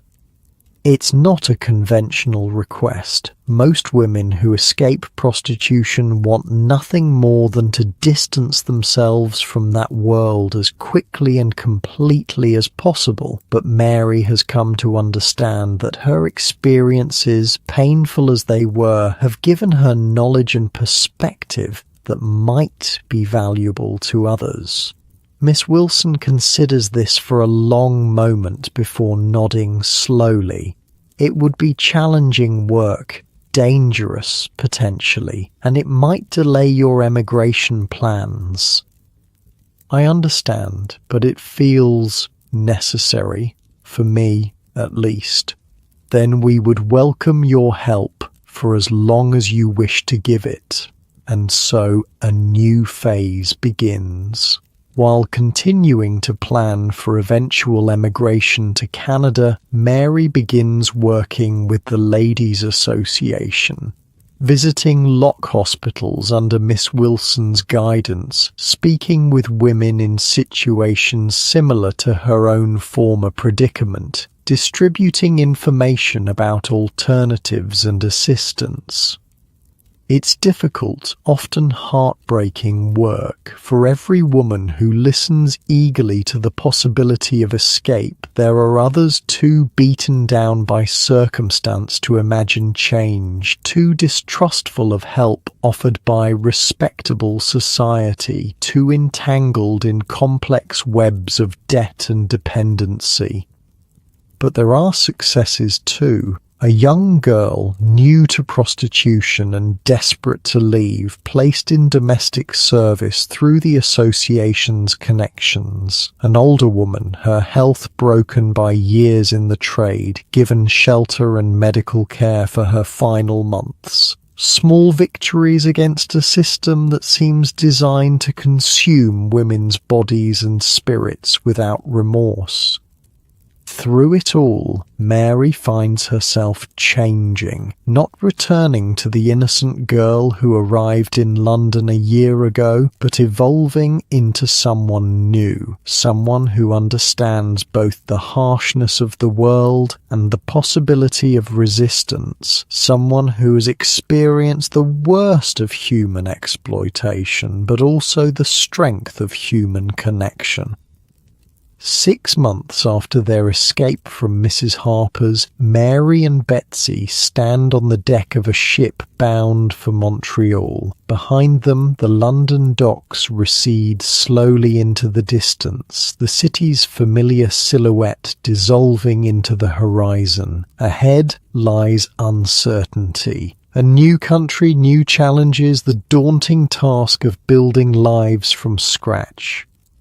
But they don't go empty-handed. In addition to the modest savings they've accumulated and the references provided by the Ladies' Association, they carry something less tangible but equally valuable: the knowledge that they have survived, that they have helped others survive, that they have in some small way challenged a system designed to use and discard women like themselves. Emily remains in England, having decided to keep her child, a daughter born healthy despite the difficult circumstances of her conception. She writes to them regularly from the small village where she's found work as a nursemaid, her letters full of domestic details and cautious optimism about the future.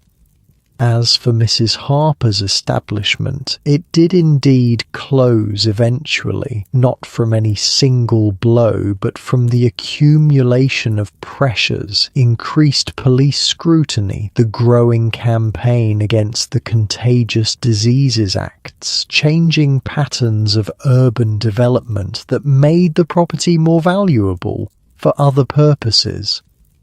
The system itself persists, of course. Prostitution continues in London's streets and brothels, driven by the same forces of economic necessity and male demand. But cracks have appeared in its foundations, cracks created by women like Josephine Butler and her associates, Women like Mary and Betsy, who refused to be simply victims. Women who insisted on their humanity in a society that denied it.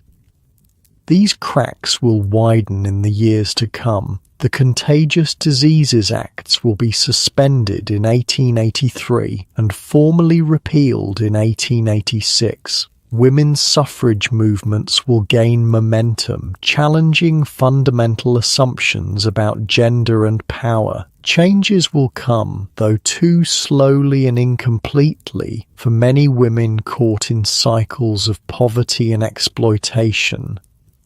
But on this ship, heading west across the Atlantic, Mary doesn't know these future developments. She knows only that she has survived, that she is free, that possibilities lie ahead that would have been unimaginable during those dark months at Mrs. Harper's. As London disappears entirely behind them, Betsy comes to stand beside Mary at the rail. "Having second thoughts?" she asks quietly. Mary shakes her head. "No, just remembering. Better to look forward, I think. Nothing behind us worth keeping." "Some things," Mary disagrees gently. "The good parts, the people who helped, the things we learned." Betsy considers this, then nods. "Fair enough, but mostly forward." "Mostly forward," Mary agrees. They stand together as the ship moves steadily westward, the vast Atlantic opening before them. The future is uncertain, but it is theirs to shape in ways their past never was. And for women who have lived as they have, that alone is a kind of victory.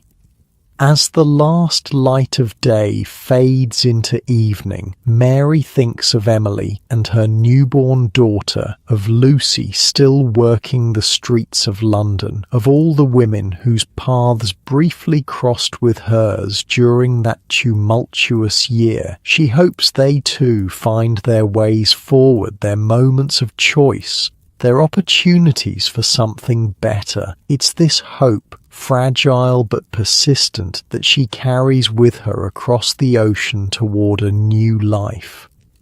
And as you lie in your comfortable bed, safe and warm, perhaps this hope is something worth holding on to as well. The knowledge that even in the darkest circumstances, people find ways to resist, to connect, to help each other survive. That small acts of kindness and courage can create ripples that extend far beyond their immediate impact. That history is made not just by the powerful, but by countless ordinary people, many of them women, many of them forgotten, who refuse to accept the limitations imposed upon them. Their stories deserve to be remembered not as cautionary tales or romantic fantasies, but as complex human experiences that shaped the world we inhabit today. Mary, Betsy, Emily, women like them existed by the thousands in Victorian London. They suffered, they survived, they changed things in ways both small and profound. Let that knowledge settle gently in your mind as you drift towards sleep, a reminder of both human capacity for cruelty and human potential for compassion, of how far we've come and how far we still have to go, of the quiet courage it takes sometimes simply to wake up each morning and face another day, to hope for something better despite all evidence to the contrary. Rest now, knowing these women's stories have been heard, their experiences acknowledged, their humanity affirmed, and perhaps in your dreams you'll find yourself on that westbound ship, the weight of the past receding with the shoreline, the promise of tomorrow opening like the vast horizon ahead.